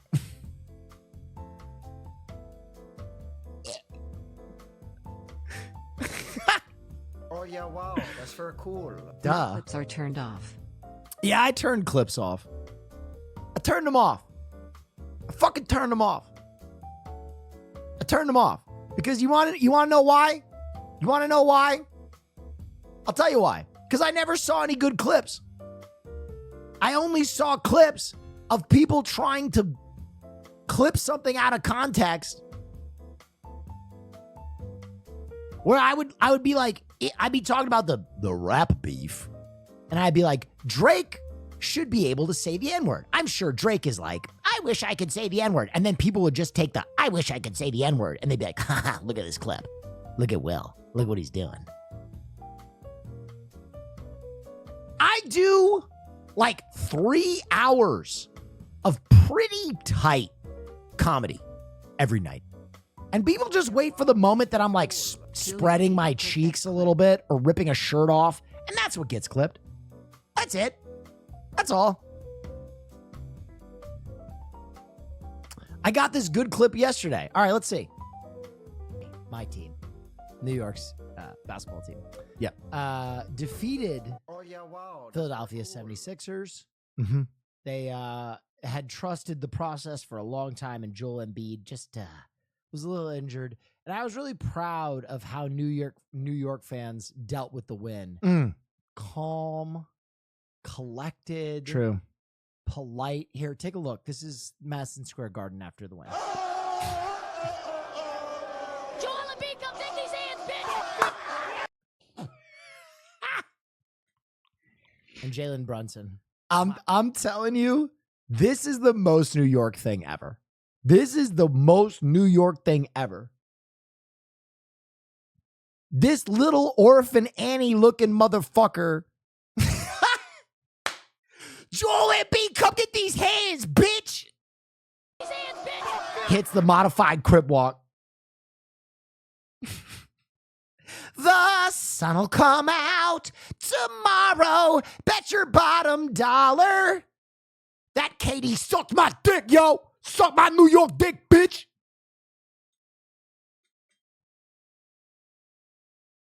I'm a stud. I'm ballsy. I don't take no shit from anyone.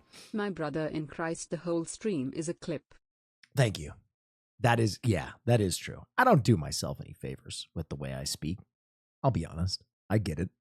I say some things that out of context might be a little hard to understand. I won't sit around and lie to you. Oh, what's this clip? God, and I'm getting my dick sucked by a robot. Hell yeah! My house is made out of titties. I control reality. I'm God, and I'm getting my... I don't even know what the hell I'm talking about there. I'm confused. My house is made out of titties. Whatever he was cooking. What was I talking about? This is still on my screen. What the fuck was I talking about?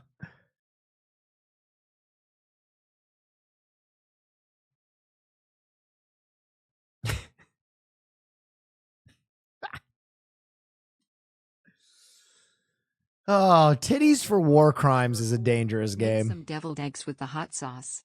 10/10s. There's hope after all. A new Mad Max movie is the works. Set 1 year before Mad Max Fury Road. George Miller has wrote the story in hopes it gets turned into a screenplay for a film. Bro, what the? George Miller looked us dead in the face. He looked us dead in the face and was like, Since clips are off, can you please show a hole? no more Mad Max movies. None. And then immediately was like, have 2 more Mad Max movies. I'm not excited about Furiosa. I've said this. I don't think Furiosa looks good. I know people will be upset by me saying that, but it doesn't look good. It doesn't look like a good film.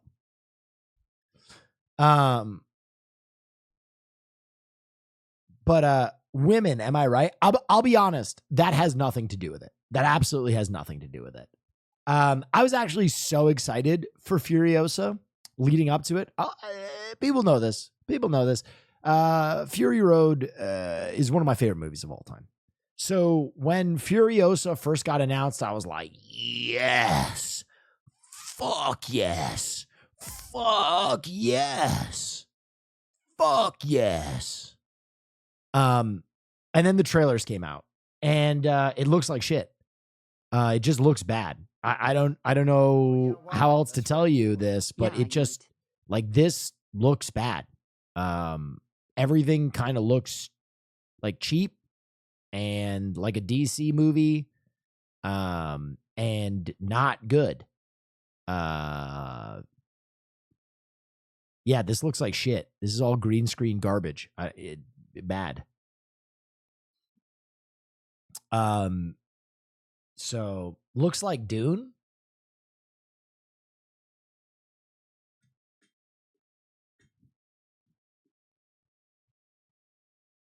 Does Baywatch also look like Dune? Do you just see a film with sand and you go Dune? Because those two projects could not look any less the same.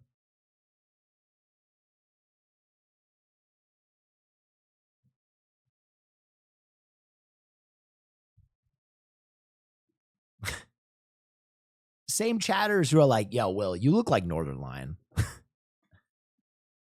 What? You're both white. Oh, got it.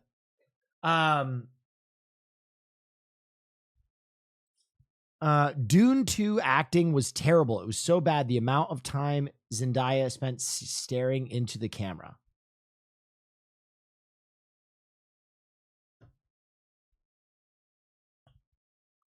I hate BJs because they're wet. Ew, gross. Saliva on my penis, not for me. You're that guy right now. All right, we get it. There are easier ways to let us know you're a fucking hipster, okay? 34 months. You can ride a tandem bicycle. You can make like really bespoke coffee and put it on your Instagram story. You don't have to tell us how bad Dune 2 is because no one buys it, right? Just fucking wear your unwashed Japanese denim and fucking, do some beekeeping in your backyard. Oh, that's for All right? There's easier ways to let us know you're a hipster. Okay? It's fine. The acting in Dune 2 was so bad. Why are you doing that? Why are you doing that? What are you doing? Why not just travel to Mecca and start doing fucking character sketches of fucking Muhammad? Okay? You're gonna have a bad time. You know I love that movie. All right? You know I love that movie. And what did you expect? You're lighting the fuse.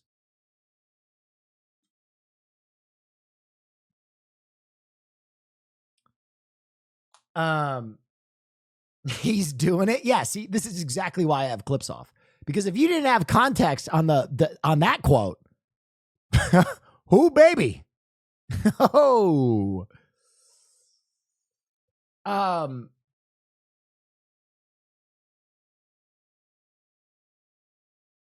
Okay, this is perplexing to me. Frankfurt with bone. What bone? What the hell? What the hell is this? The wiener bone? This is a great clip. You know what? I might have to turn clips back on because I don't know how many of you were here for this, but I like a lot of people think that I'm not a gamer. So when I beat the world high score on TitZip and got on Twin Galaxies, that was a big moment for me. Let's take a look at me setting the world record.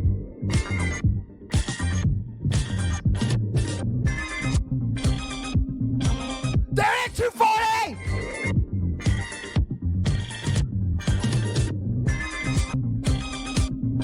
Looking for it! Yes! Woo!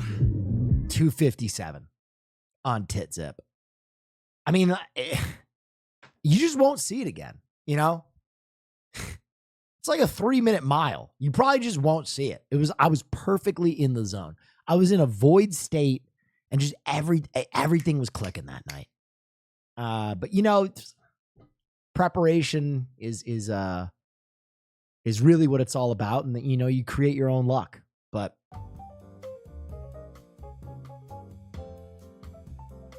I love how me turning off clips. Jesus Christ, the things that are. I love how me turning off clips has just led to people sharing insane clips. I don't even remember what I said here. Exactly? Jesus Christ, the things that are imperceptible to our naked eye are baffling to me. Okay, now I have quite the mess to clean up. Look at all the tissues! He fucked it! He definitely fucked it! Really good for the fair. Yeah. Yeah, I have to live with the fact that I'm a bit of a paradox. I'm one of the world's smartest complete idiots. I am one of the world's smartest morons, okay? Among morons, I'm pretty bright. For actual smart people, it's not good. But among morons, I'm practically a savant. It could never work, but I think this universe would be kind of dope. Oh, Jonathan Nolan on returning to the Dark Knight universe. Wouldn't that be a dream? If I had the chance to go back and work on that again, absolutely.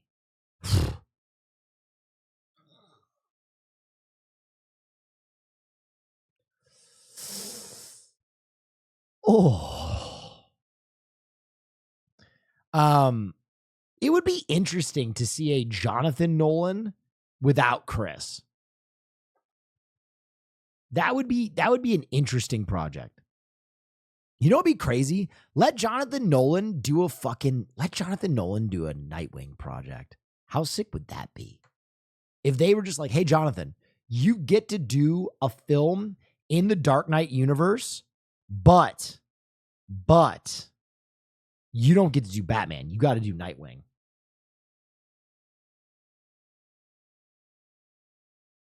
With Joseph Gordon-Levitt reprising his role. Shoot it into my fucking heart cockles. Oh, fuck yeah.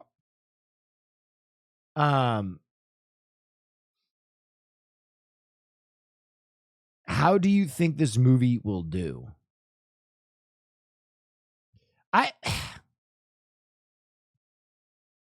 I'm gonna handle this with kitty gloves.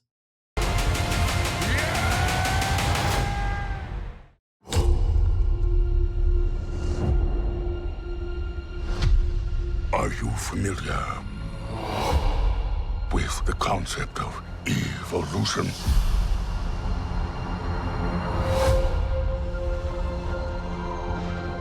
In their time, humans were capable of many great things. Noah! They could fly like eagles fly. They could speak across oceans. But now it is our time. And it is my kingdom. We will learn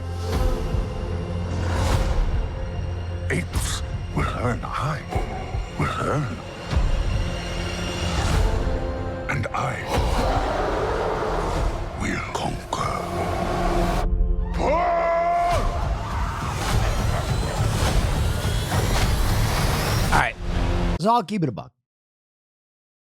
I'll keep it 100.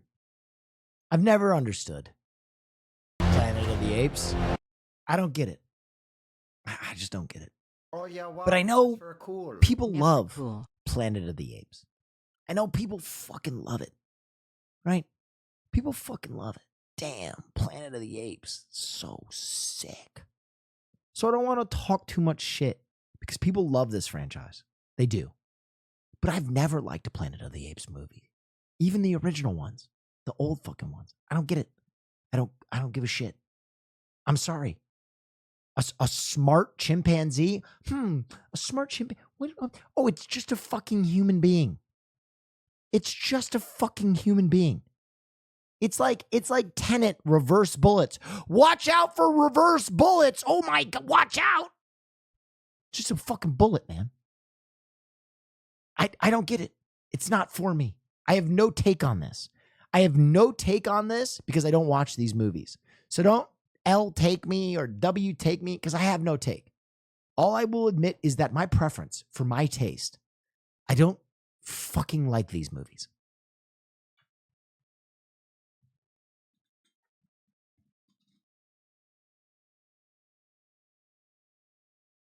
Bless your heart. Thank you. By the way, I've started a new Twitch trend. Okay. We no longer do L take, W take. We don't do it. Why? Because fuck that shit. I'm not of that world. From now on, we're blessing people's hearts. We're blessing people's hearts all 2024. All right. If someone has an L take, you go, oh, bless his heart. Bless his heart. We're bringing that Southern passive aggressive energy to Twitch, baby. Oh, bless his heart. All 2024.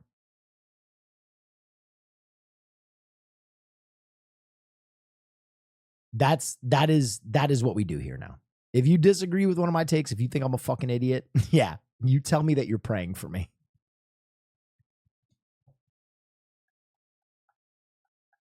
That shit is so much more efficient. Someone's like, yo, man, fuck Cowboy Bebop. You just hit him with the I'm praying for you. Okay. You're in my thoughts. Okay. It's not too late to turn to Jesus. Jesus sees you.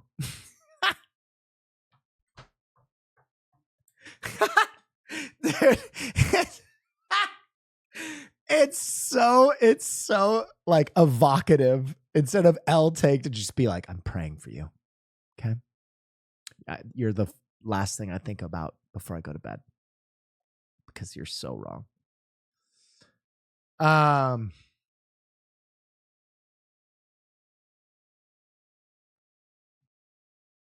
What is this? What are you sending me? Jordan Peele is developing a Nope-inspired docuseries about black cowboys coming soon to Peacock. Actually, I think that'll go crazy. I think that could be really cool. I know a lot of, you know what's really interesting is like I disagree with a lot of people about Jordan Peele. A lot of people really liked Us and thought Nope was mid, and I think it's flipped. I really liked Nope, and I thought Us was kind of mid. I thought Nope was great. I think it was him just making a really solid movie and not reinventing the wheel. Someone told me to bless. Someone already blessed my heart. God damn. I'm getting thoughts and prayers everywhere tonight. Oh, May the 4th, we got a new trailer. Last night. Gotta have a Star Wars trailer on May the 4th. Let's look at The Acolyte. A Jedi was murdered.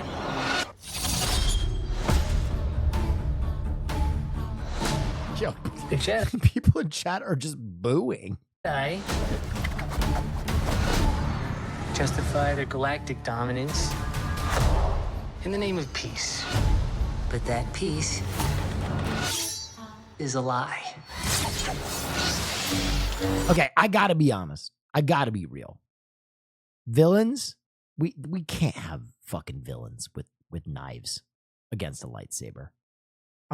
If a gun ain't gonna work, a throwing star ain't gonna work. Come on, we can't move back.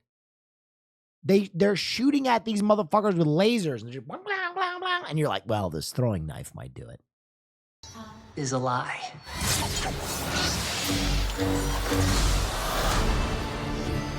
Jedi are being hunted.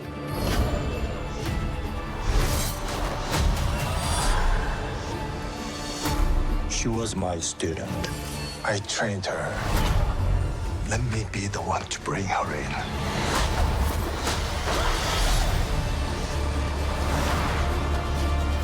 I sense this is only a small part of a larger plan.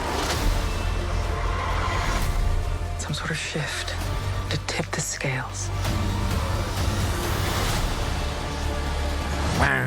It's time to face the past. No one is safe. Wait a minute. Who the fuck was this little... Hey, who's this short king shuffling five... Yo, my man is fucking booking it. What the hell? It looks like someone just told a kid the tendies are done. Look at how this guy's running. He was on his way to get some dino nugs. Destiny is not decided for you by an anonymous force. If you want to pull the thread and change everything, then pull it.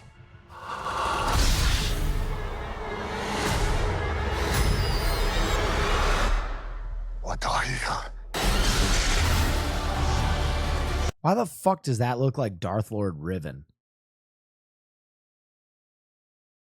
Why does that look like Darth Lord Riven? Revan, sorry. It could be. No, please, God. Please, God, don't tell me they did that.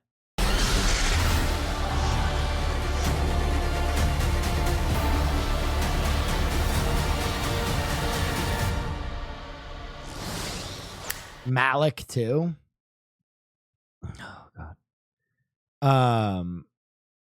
This is High Republic. Revan is Old Republic. No, I know that, but I could see Disney doing some shit where they're like, hey, you know those characters that everybody loves from that game? You know how we played with the idea of making that intellectual property forever? Why don't we just sloppily drop a load in our new piece of shit prequel project and throw them in there? I don't know. I've told you guys, Revan is already canon under Disney. Well, there you go. I didn't know that. Yeah, I mean, I've told you guys I was one of the biggest Star Wars fans in the world, and I just think that I'm not anymore. Hi, Caroline Kwan. What the hell?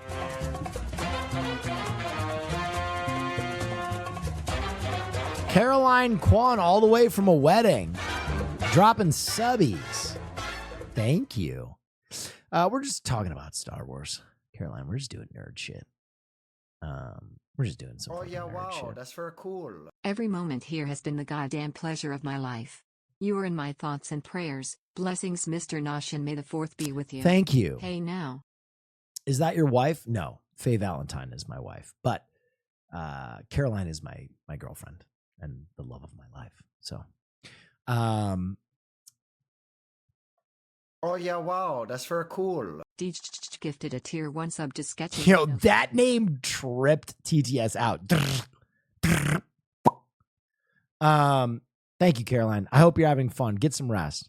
Can I ask an unrelated question? Why do you personally think so many women care about height?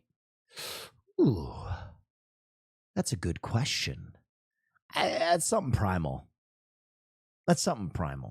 You know, I think that's just something in there. But I think height only gets you a first impression. I think with the right amount of confidence, you can overcome that. Also, I think that height is less of an issue than you think, because I think tall girls are willing to date short kings. I think tall girls have just kind of gotten past the illusion that every guy is going to be taller than them. I think some tall girls don't get approached because they're tall. So you can kind of go in there and be like, yo, what up? Listen, I'm 5'5", but I wear lifted Crocs and I own a little tiny stool in my pantry, and I'm willing to jump on that thing and ride that butt if you give me the chance. Okay? I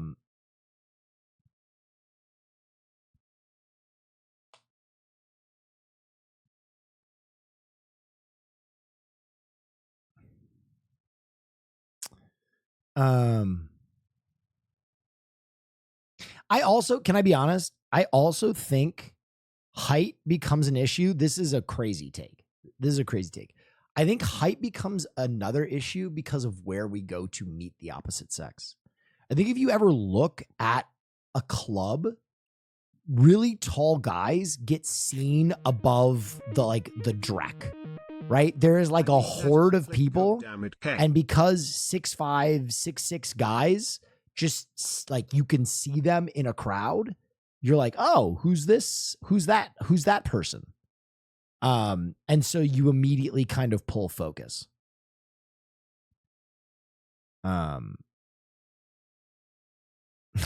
Hassan Keck, man, fuck him. Yeah, honestly, fuck tall guys. Fuck the talls, you know. I don't know. Completely unrelated question. I'm 5'3" and I own that shit. If someone doesn't want to date me for that reason, then I ain't interested because they're superficial. Hell yeah. Way to go. Way to go, King. Short dudes getting dates at about the same age on average as tall ones. Same age. As a tall girl, short guys have refused me for being too tall. Don't let it discourage you. See, that blade cuts both ways. Tall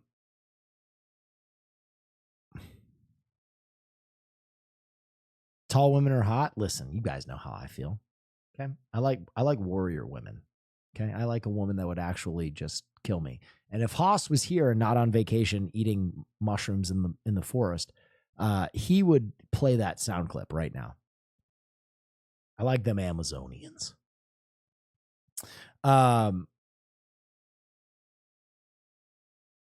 Your son's height is based on the woman's height anyway? Oh, yeah, wow. That's interesting. That's cool. What does Hassanabi always say? Tall people deserve less. Does he say that? I could give Naisu the AI if you wanted to. No. We're not going to make Naisu do that. We're only going to let my cognitive AI do that. They're really going for the exorcism trend in movies. I mean, they've been doing this for a while. Mike Flanagan is in talks to direct a new Exorcist movie with Blumhouse. I want them to remake Exorcist 3.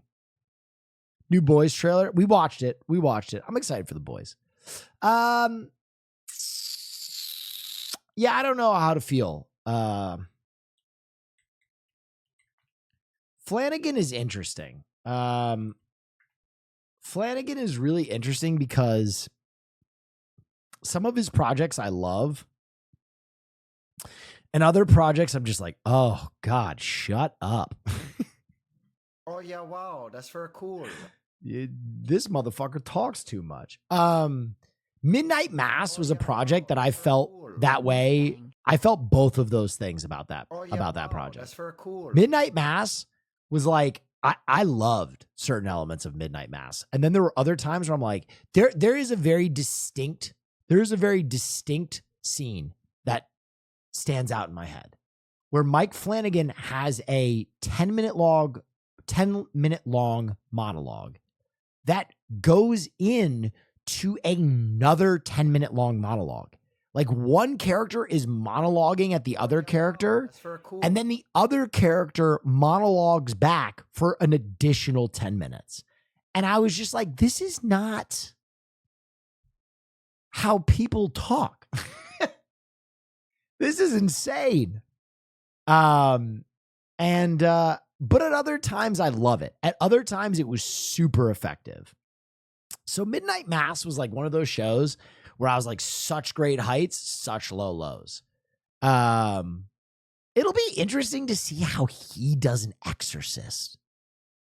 Like, is he just gonna have the, like, let Jesus fuck me, what, you want to fuck me, priest? And then all of a sudden, the possessed girl is like, let me tell you a story about my first traumatic experience as a demon, and give like a 20-minute monologue about her trauma. You're like, what the fuck? What the fuck? That's not how, what? I was a 13-year-old demon when I experienced true love for the first time. Huh? Flanagan, what the fuck are you doing? What the hell? I'm going to say it. The Exorcist is just not good.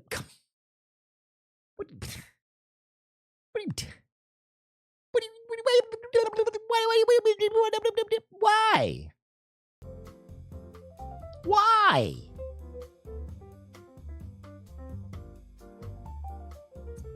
I will be 100 about this. I think horror is one of the hardest genres for your film to remain quality. I think that filmmaking techniques come very far quickly. And I think horror is one of those genres where if you look at a lot of old horror, it just doesn't hold up because filmmaking has come so far and you see it and you're like, this isn't scary. This is kind of fucking silly. Also comedy. Comedy has a lot of hard time holding up just because it's just a different thing that you're blah, blah, blah, blah, blah. But The Exorcist is one of those amazing films that even like 50, 60 years later, it's still scary as shit. Like there are still moments in that film, like the crab walk, just the way she talks to him, that are still just chilling. I don't know why you would watch The Exorcist and be like, well, this just sucks. Have you seen Japanese horror movies? Oh yeah, big time. Big time. Your mother sucks cocks in hell. The Wailing is so good. The Wailing is a punishing movie. Thoughts on Late Night with the Devil? I really enjoyed Late Night with the Devil for what it was. A really contained, small, low-budget horror that like knew what it was and kind of operated within, a little teeny cube, and it was good. It was good. Do you like the Japanese horror movie Cure? Oh yeah. Yes. Cure is fucking Cure, Pulse, Ringu, oh yeah, wow. Ju-on. In middle school, me friends would lock me in a closet and start chanting Emily Rose from that Exorcist film. Dude, I was like, your friends? And then I looked at your message and you literally put friends in parentheses, and that sent me. That fucking sent me. Have you watched Baby Reindeer? I really like Baby Reindeer a lot, but Baby Reindeer is a lot. That show is a lot. That show is a lot.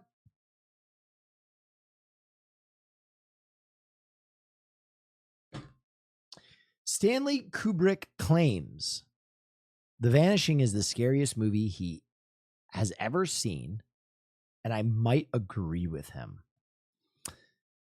Oh yeah, wow, that's very cool. Best community on Twitch. The Vanishing is the scariest movie ever.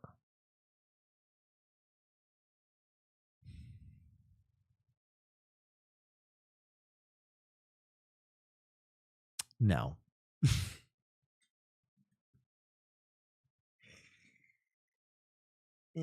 No.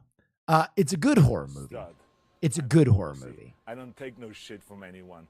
I recently learned Ringu was based on the first book of a series of novels that basically turned into a Matrix-esque type of story. What? Really? I did not know that.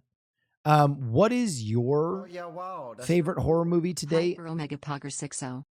That's tough. There are a lot of horror movies that are really good.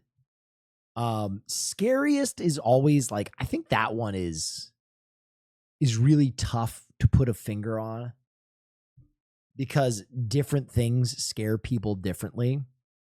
And I think there are some movies that really achieve like jump scares in a really well done kind of like way where it's just so like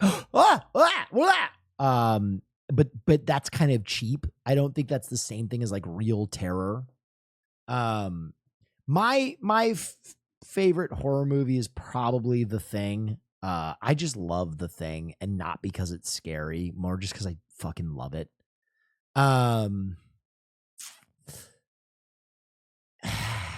Hereditary is pretty fucking good. Hereditary is pretty fucking good, man. Hereditary also just makes you sweat. It's got like jump scare, like dread scare, gross scare, powerless scare. I also really like It Follows. I think making teens afraid of sex is so funny. Like a horror movie that's kind of indirectly about sexually transmitted diseases is kind of fucking wild. That's very cool. I'll be honest though, I think the one that really hurt me the most, pound for pound, dollar for dollar, is The Wailing. Someone mentioned that, but I think this movie is just a misery. This movie is just a fucking misery from top to bottom. Like, it is scary for so many reasons, and it is so fucking it's almost like emotional terrorism. The entire film is just like, oh, did you want anything good to happen at any point? Oh, did you? Oh, did you? Did you? Oh, no, a little girl is in this movie. It would be a shame if we fucking killed her. And you're just like, please, stop. Please don't. Oh, please. Just like, did we make you think that this was going to be okay? Did we make you think that will be okay? Did you want all the worst stuff to happen? Oh, you didn't? It is just punishing. The first time I watched this movie, I was like 2 hours in, and I was like, you gotta be kidding me, bro. Come on. Stop. Yeah, The Wailing is fucking sick. It's also just a really good movie. I think that there are horror movies that you could put in the scariest category that suck. I'll be honest. Like, I think Terrifier is one of those movies where it's like Scene's been 97. a very traumatic experience, but I don't think the movie is very good outside the fact that it's just like brutal torture porn. Like it's just horrific torture porn. That I don't know if it's actually like a good movie. I love Robert Eggers' The Witch. Yeah, The Witch is really good. The Witch is very good.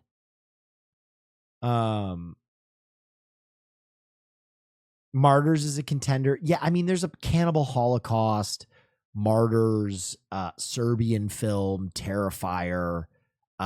Those movies all fall under like the, you might as well just be watching like beheading videos. You know what I mean? That's what those movies are. The ending of Audition fucked me up. Audition is a very good movie that has torture porn elements.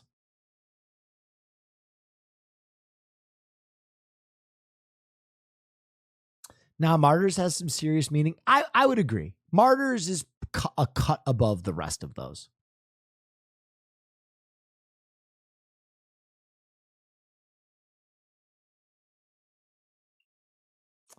Did you see Where Evil Lurks last year? Yeah, I thought Where Evil Lurks was so interesting because it's basically a zombie apocalypse movie, but instead of being like zombie apocalypse, it's like exorcism apocalypse. It's like possession apocalypse, which I thought was a really interesting take, and I would love to see more movies in that genre or see that universe built out. What do you think of Skinamarink? Skinamarink is a movie that I do not think is for general audiences. I will be honest. I don't think most film goers will watch Skinamarink and be like, "Now that's a good movie." But I enjoyed it because I was like, wow, there's a lot of really interesting things going on here. I thought there were some really cool film making techniques to make like such a limited project be such like a compelling film. And I almost learned more from that movie than a lot of other movies because they did like a lot of Photoshop and basically used it as like a film project, which was fascinating to me. And they created a great atmosphere. I would love to see those guys get a bigger budget to see what they would do with it. But yeah, you can see people in chat are like, fuck Skinamarink. And I don't think it deserves that. It's a very experimental, low budget film. But I just don't think it's a general audience film. But I thought it was really, really cool. All right, we're just asking about Phantasm. We're just asking about every horror movie ever now. What else is going on? It's Saturday. Oh, bless his heart. Wait, bless my heart. How? I didn't even really. Did you think Skinamarink was better than I gave it credit for or worse than I gave it credit for? You fuck with Star Wars? I used to. I don't know if there's any more good Star Wars projects, really.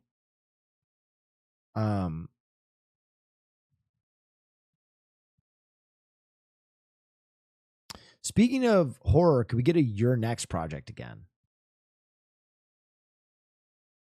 Adam Wingard is set to direct Onslaught, an action film for A24, described as gonzo action thriller that will shoot this fall.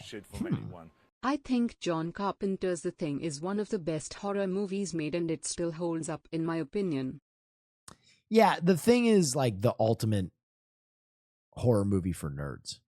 You tracking the Canelo fight? No, is it happening right now? Is it good? Did you see Monkey Man?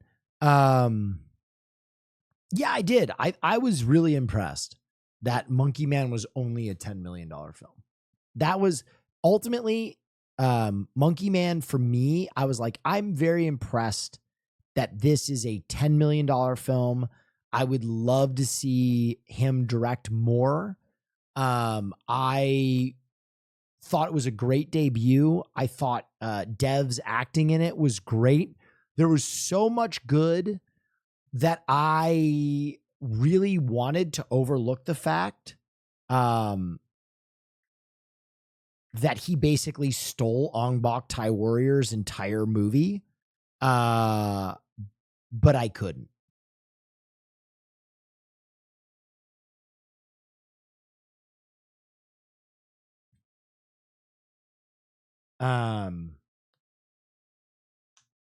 I thought Monkey Man was great, and I'd like to see more in that universe.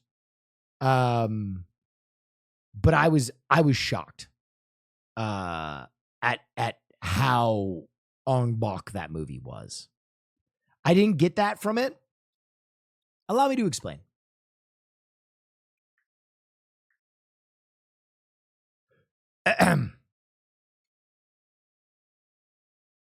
A person from a small village is attacked and has to go to the big city to get revenge, and in the process must become friends with a gambler and fight in an underground fighting arena in multiple fights, where then afterward they go to take on the big bad after a long tuk-tuk chase in order to get said revenge. What movie am I talking about?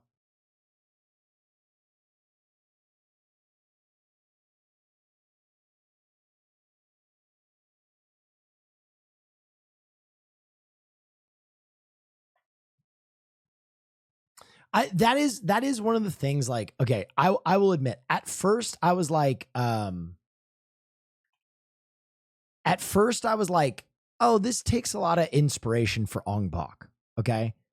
And then there were things where I was like, oh, this takes a lot of inspiration from Ong Bak. So first of all, the first thing I noticed was this. The fight scenes between Ong Bak and Monkey Man, this underground fighting ring, is almost a 1-for-1. And at one point, you can ask Caroline, I said, wow, he's really taking a lot of inspiration. If he knocks out this next guy in a single hit, that's literally what happens in Ong Bak. And then he knocked out the guy in a single hit. And I was like, oh. And Caroline was like, how did you know that was going to happen? And I was like, all right. The other thing is, like, I think this was the bridge too far for me. Is in Ong Bak, there is a very famous tuk-tuk chase, which is like a tuk-tuk chase is like such a weird thing to have, right? Like, it's not a film trope to have like a big chase scene that highlights a tuk-tuk. So when Monkey Man built that in, I was like, okay, that is also, oddly specific. Anyway, that's my criticism. I liked Monkey Man. I want to see more in that universe. For a debut, I think it was fine. I'll be honest, there are other filmmakers who I've seen this happen. Like, for example, I'll be real. One of Taika's first movies was Jojo Rabbit. It wasn't his first movie, but it was one of his favorite movies, and people loved this movie. And all I could see was Wes Anderson. All I could see was Wes Anderson when I watched this movie. I was like, damn, he's just kind of making a Wes Anderson movie. But Taika is a fantastic director, and movies make movies. So I think, this is going to be something that you see in all directors, where they're inspired by someone and they build it into their filmmaking. And so I don't discredit. I just I just thought, actually, you're not wrong. Yeah, no, I don't think I'm wrong. Yeah, I thought Monkey Man was great for a $10 million movie, and I'm excited to see more. Let that be what you take away. Let that be what you take away. Is that some sort of compliment to compare it to Wes Anderson? For sure. It's definitely a compliment. It's definitely a compliment, because I think Wes Anderson's a great filmmaker. I just felt like Jojo, there were moments where I almost felt like I was watching a parody of a Wes Anderson film, is how I felt.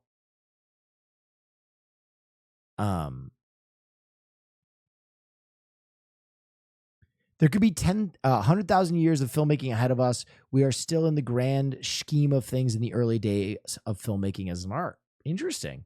That's a good take. But I will say this, if Taika's films kind of felt like a parody of Wes Anderson films recently have definitely felt like a parody of Wes Anderson films. I do feel like Wes Anderson is a guy who is like even too far down his own rabbit hole.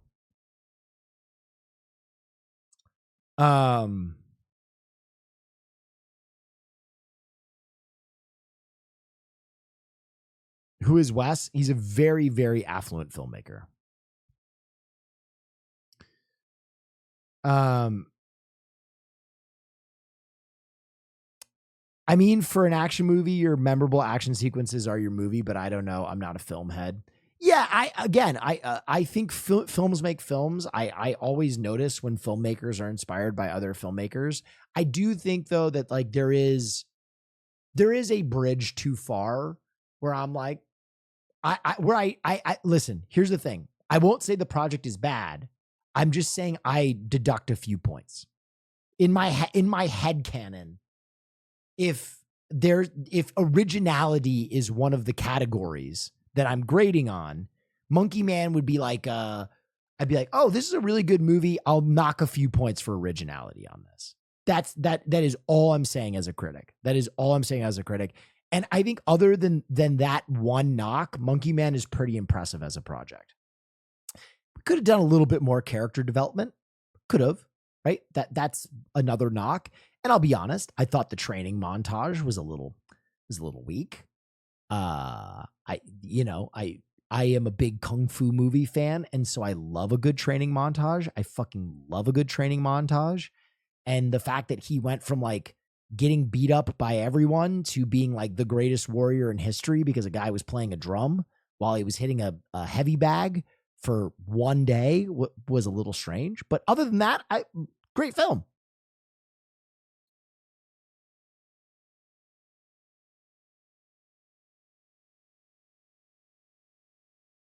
Okay, but Dev was hot. I will not disagree with you about that at all.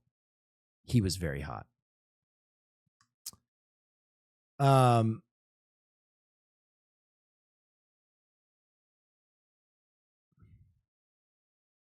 David Lynch has more ideas for another season of Twin Peaks.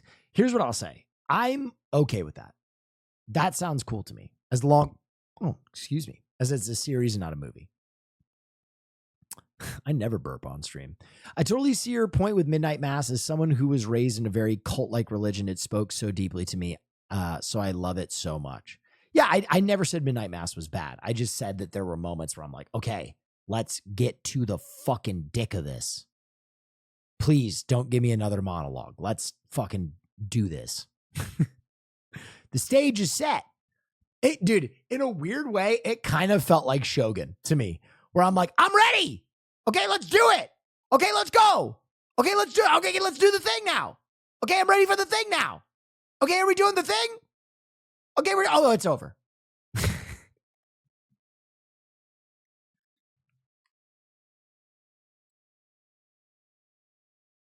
I get that may not be a filmmaking trope, but it's fairly common Indian vehicle, and it is an Indian Bollywood thing to have a auto rickshaw, tuk-tuk, and a chase. Just a detail, though. I know it's very close to Ong-Bak, big fan of the pod.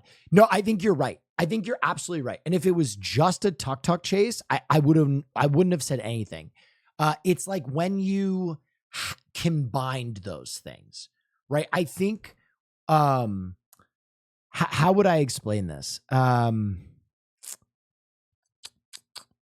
It's like if you have one sample from something, you're like, okay, but if you have like a number of samples from one thing and they stack up, then it becomes like I was saying that it looked like Ong-Bak before the tuk-tuk chase. And then there were other things like, listen, it's no problem that he drew inspiration.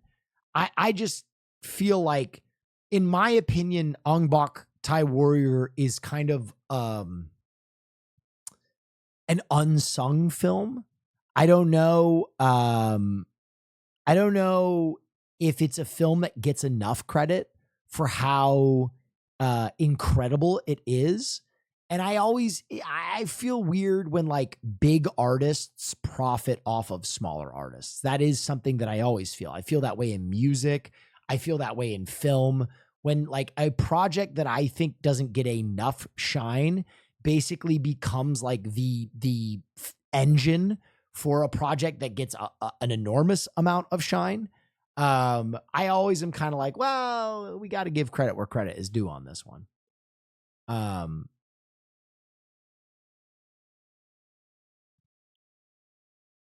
Have you played any of the Yakuza games? Yes. You like Ong Bak more than the Protector. Yeah, Ong Bak is like Ong Bak is peak. For those of you who don't know, let's take a fucking look.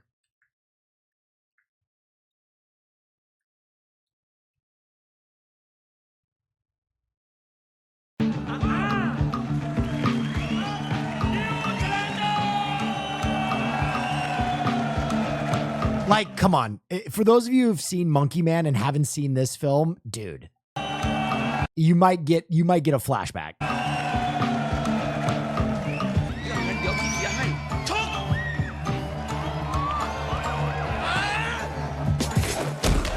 You remember that knockout in Monkey Man?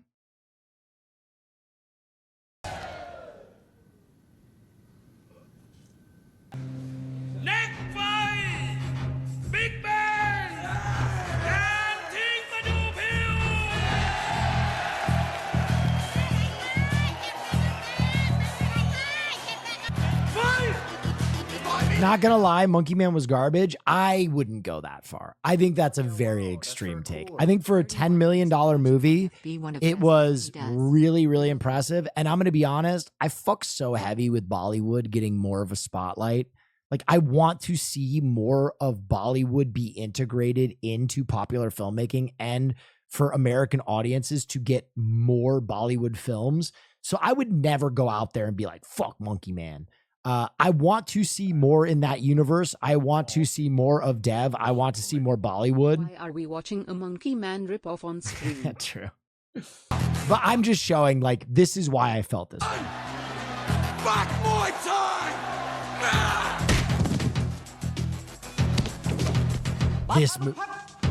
This movie is so goddamn good.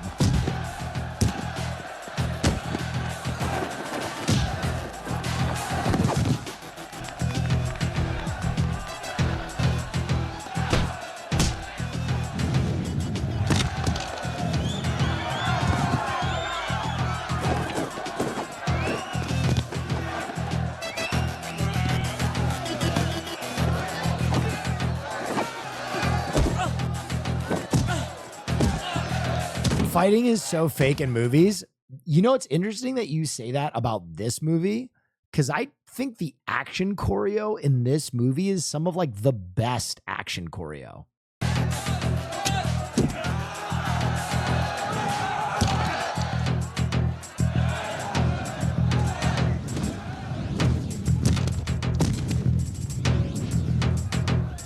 Really? Yeah, I think this action choreo is better than most modern action films.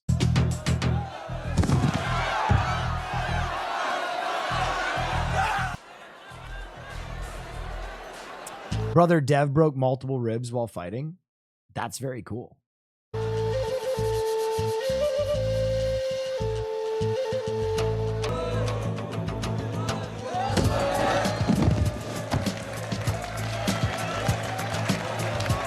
Listen, I said Dev did a great job. Like, don't get me wrong.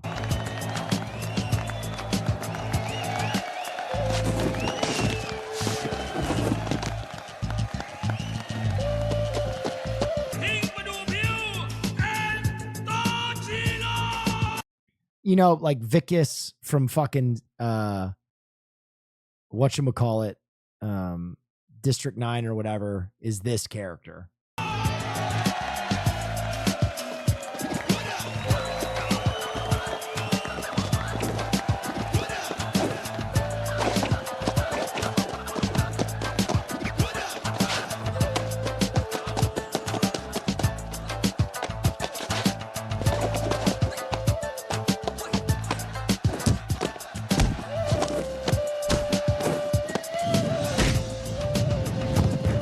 Like, that looks really good.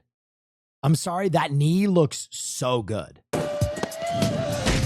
Like, he fucking hit that guy.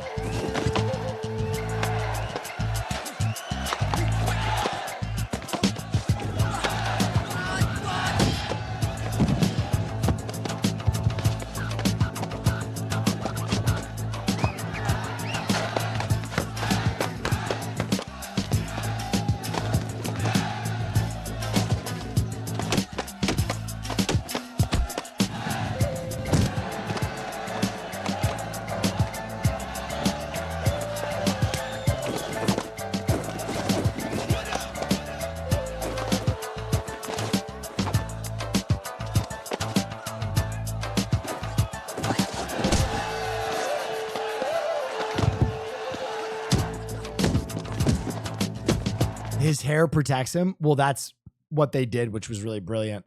They had a hair helmet.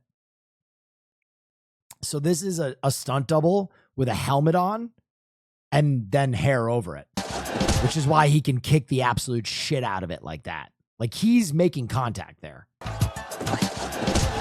That's why it looks so good.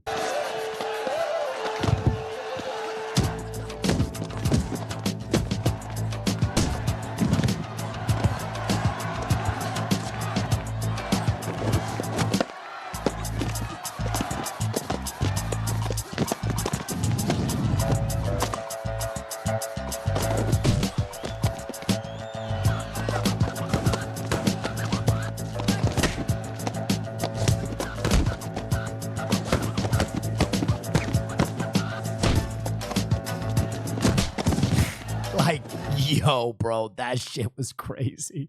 That shit was crazy. Fwah!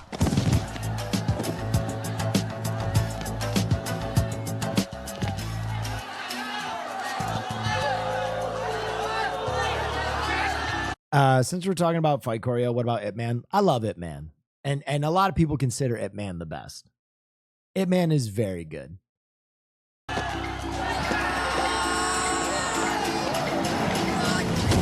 Oh! Oh God! My dogs! This fight is so stupid. I love it.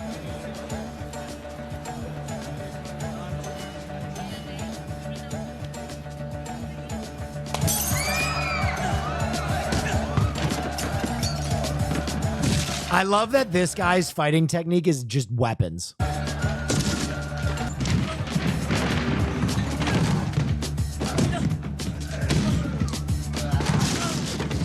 That is fucking crazy. How the fuck do you film this? How the fuck do you film that?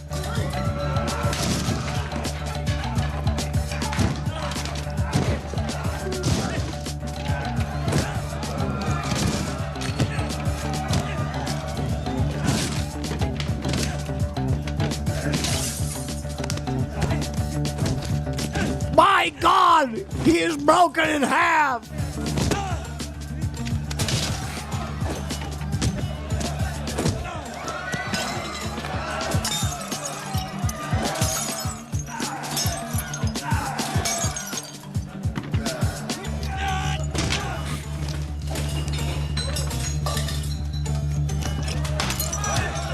Potential film night movie? Oh yeah, we could watch Thai Warrior. This movie fucking goes crazy.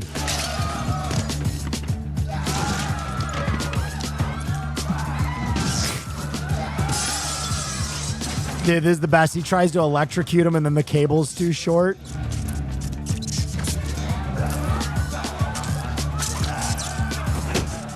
Oh my God, bro.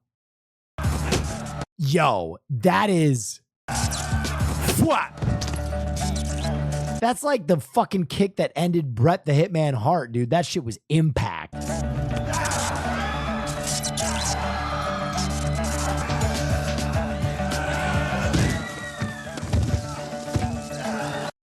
Yeah. Anyway, if you've never seen this movie, definitely watch this movie.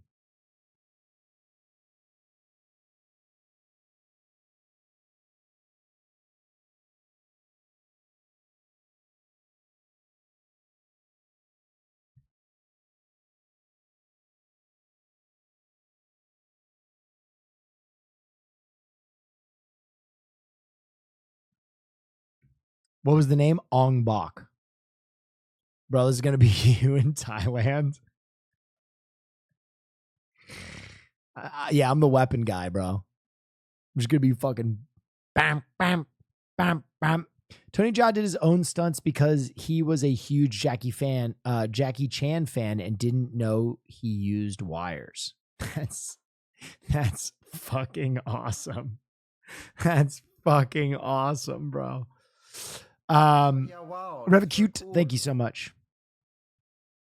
You and Hassan and Austin and Cutie need to do a fight scene like that. I mean, I did a fight scene like that. That was pretty good once upon a time.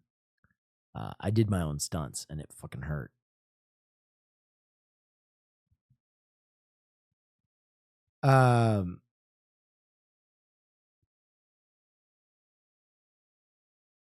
Check this.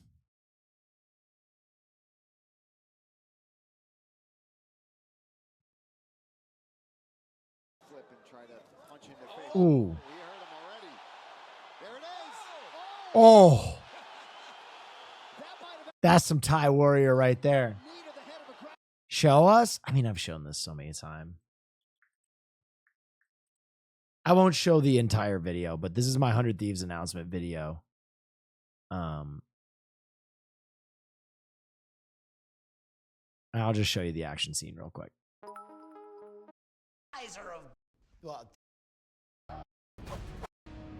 So I had like 3 days to learn this. That was pretty cool. That was pretty cool.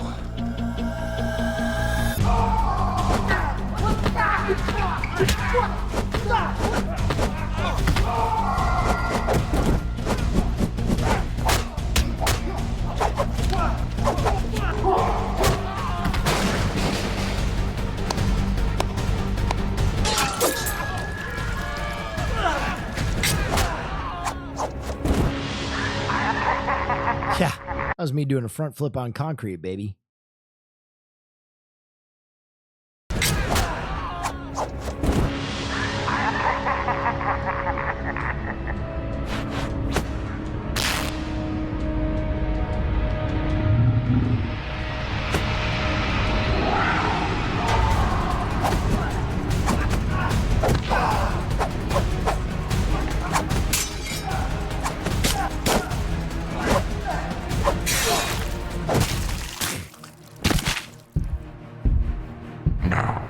Are you ready for a real test of might?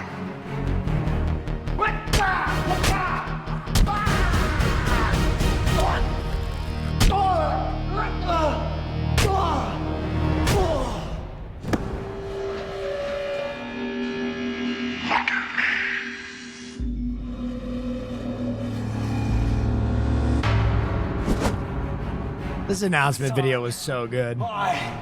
You weren't ready!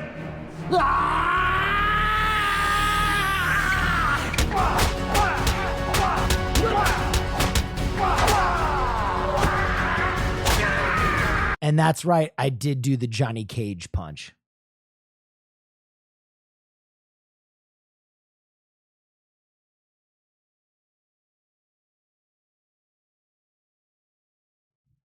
Look at that. I hit that shit.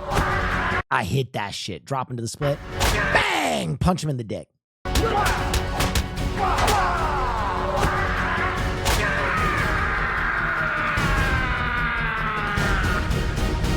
sorry. You can do the splits? Yeah, I can.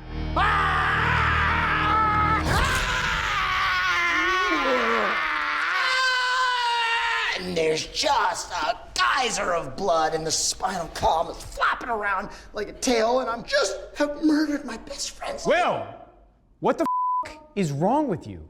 What are you wasting my time for? I got a classic. million other things to do. Was this 20 years ago? No, this was like right after COVID lockdown. What a waste by 100 Thieves? Nah, I had a great time with 100 Thieves. We had so much fun, man. I just, listen, there are a number of reasons I moved. The main one being Mad Mushroom. Like, I really wanted to make games and have a piece of something outside of streaming. and Mad Mushroom offered me that, and I'm really excited about the games that are coming out. More money? Actually not. Most of it was Mad Mushroom. Like I really wanted to work on games. So we'll see. Also, a lot of my friends are in the org, so that's nice.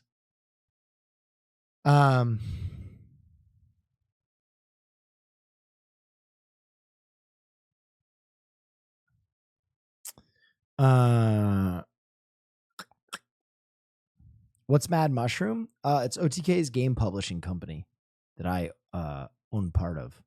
So I get to basically make I get to give my takes on what games we publish and what we work on. And that's been awesome. The Russo brothers say they are now waiting for a script for Guy Ritchie's live-action Hercules remake. Guy Ritchie's live-action Hercules? Guy Ritchie? Guy Ritchie? Guy Ritchie? Guy Ritchie? Guy Ritchie? What? What? What? Huh? Wait, did he make Aladdin?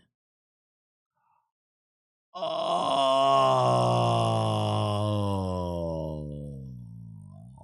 that makes sense. Yeah, that makes sense. That makes me really sad. That makes me really sad because the show The Gentleman was fucking kick-ass. And I just want him to make more of that. I just want more The Gentleman. That show fucking ripped. That show is so good.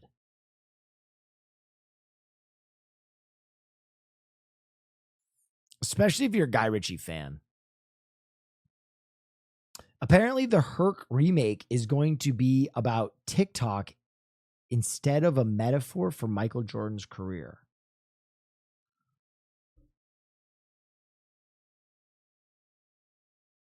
That's a thinker. I don't get that one. I feel like you needed to know the other movies to enjoy The Gentleman to its full potential. Yes, I agree, because it's like a shared universe for all of his projects. Are you going to watch the Twister sequel, Twisters? Yes, I am, because I love Twister. I actually love that fucking movie.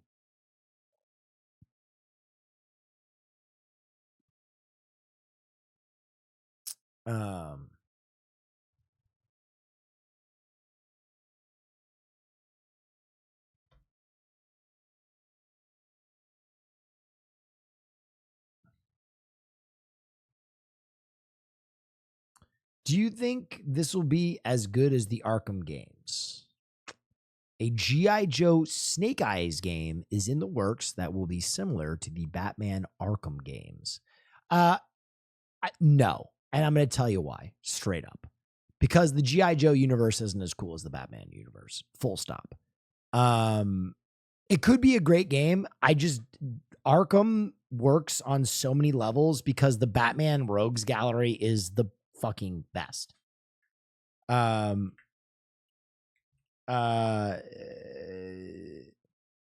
Batman Rogues Gallery is just insane. And I don't know if like some of those classic villains, I don't know if Dr. Mindbender is gonna hold up with some of those. Dr. Mindbender. You know, that classic G.I. Joe villain, Dr. Mindbender. Or, who could forget about Major Blood, spelled B-L-U-D-D. Wow, that's for Major Blood.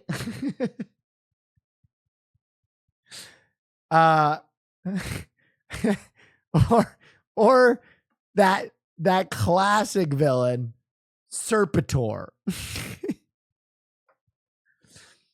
I mean, listen, there are some good villains in G.I. Joe. I just don't know if that Rogues Gallery is as built out.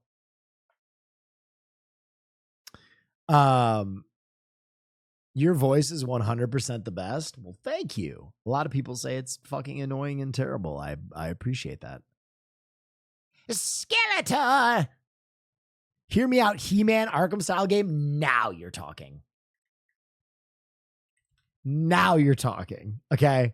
Because the He-Man villains are so bad, they're good. Listen, give me a full 3-hour arc about Clawful. What the fuck happened? What the fuck happened with Clawful?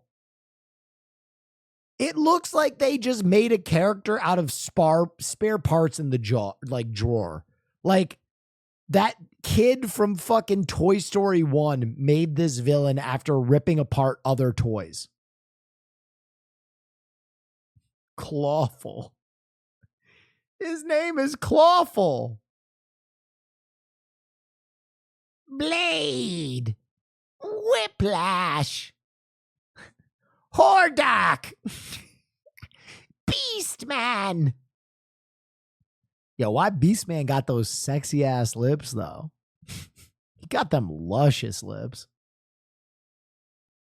Scareglow. The Game Master. Dragoon. Wow. Thank you for this picture of Dragoon, Google. Thank you. Thank you for this high-res image. This is great. What device am I looking at this on? Trapjaw. Trapjaw goes crazy. Trapjaw. Oh, shit, man. Where'd you find this? Real trap shit. I gotta pee. 1 second.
Trap shit.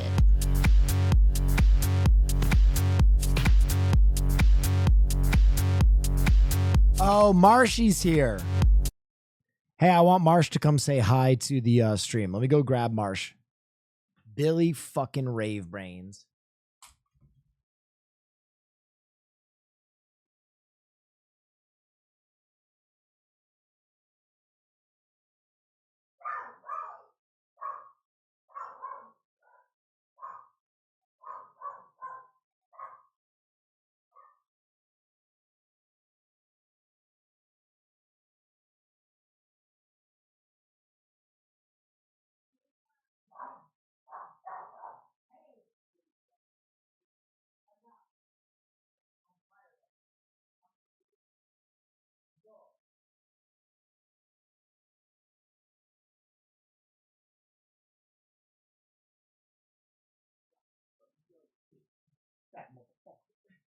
Get money.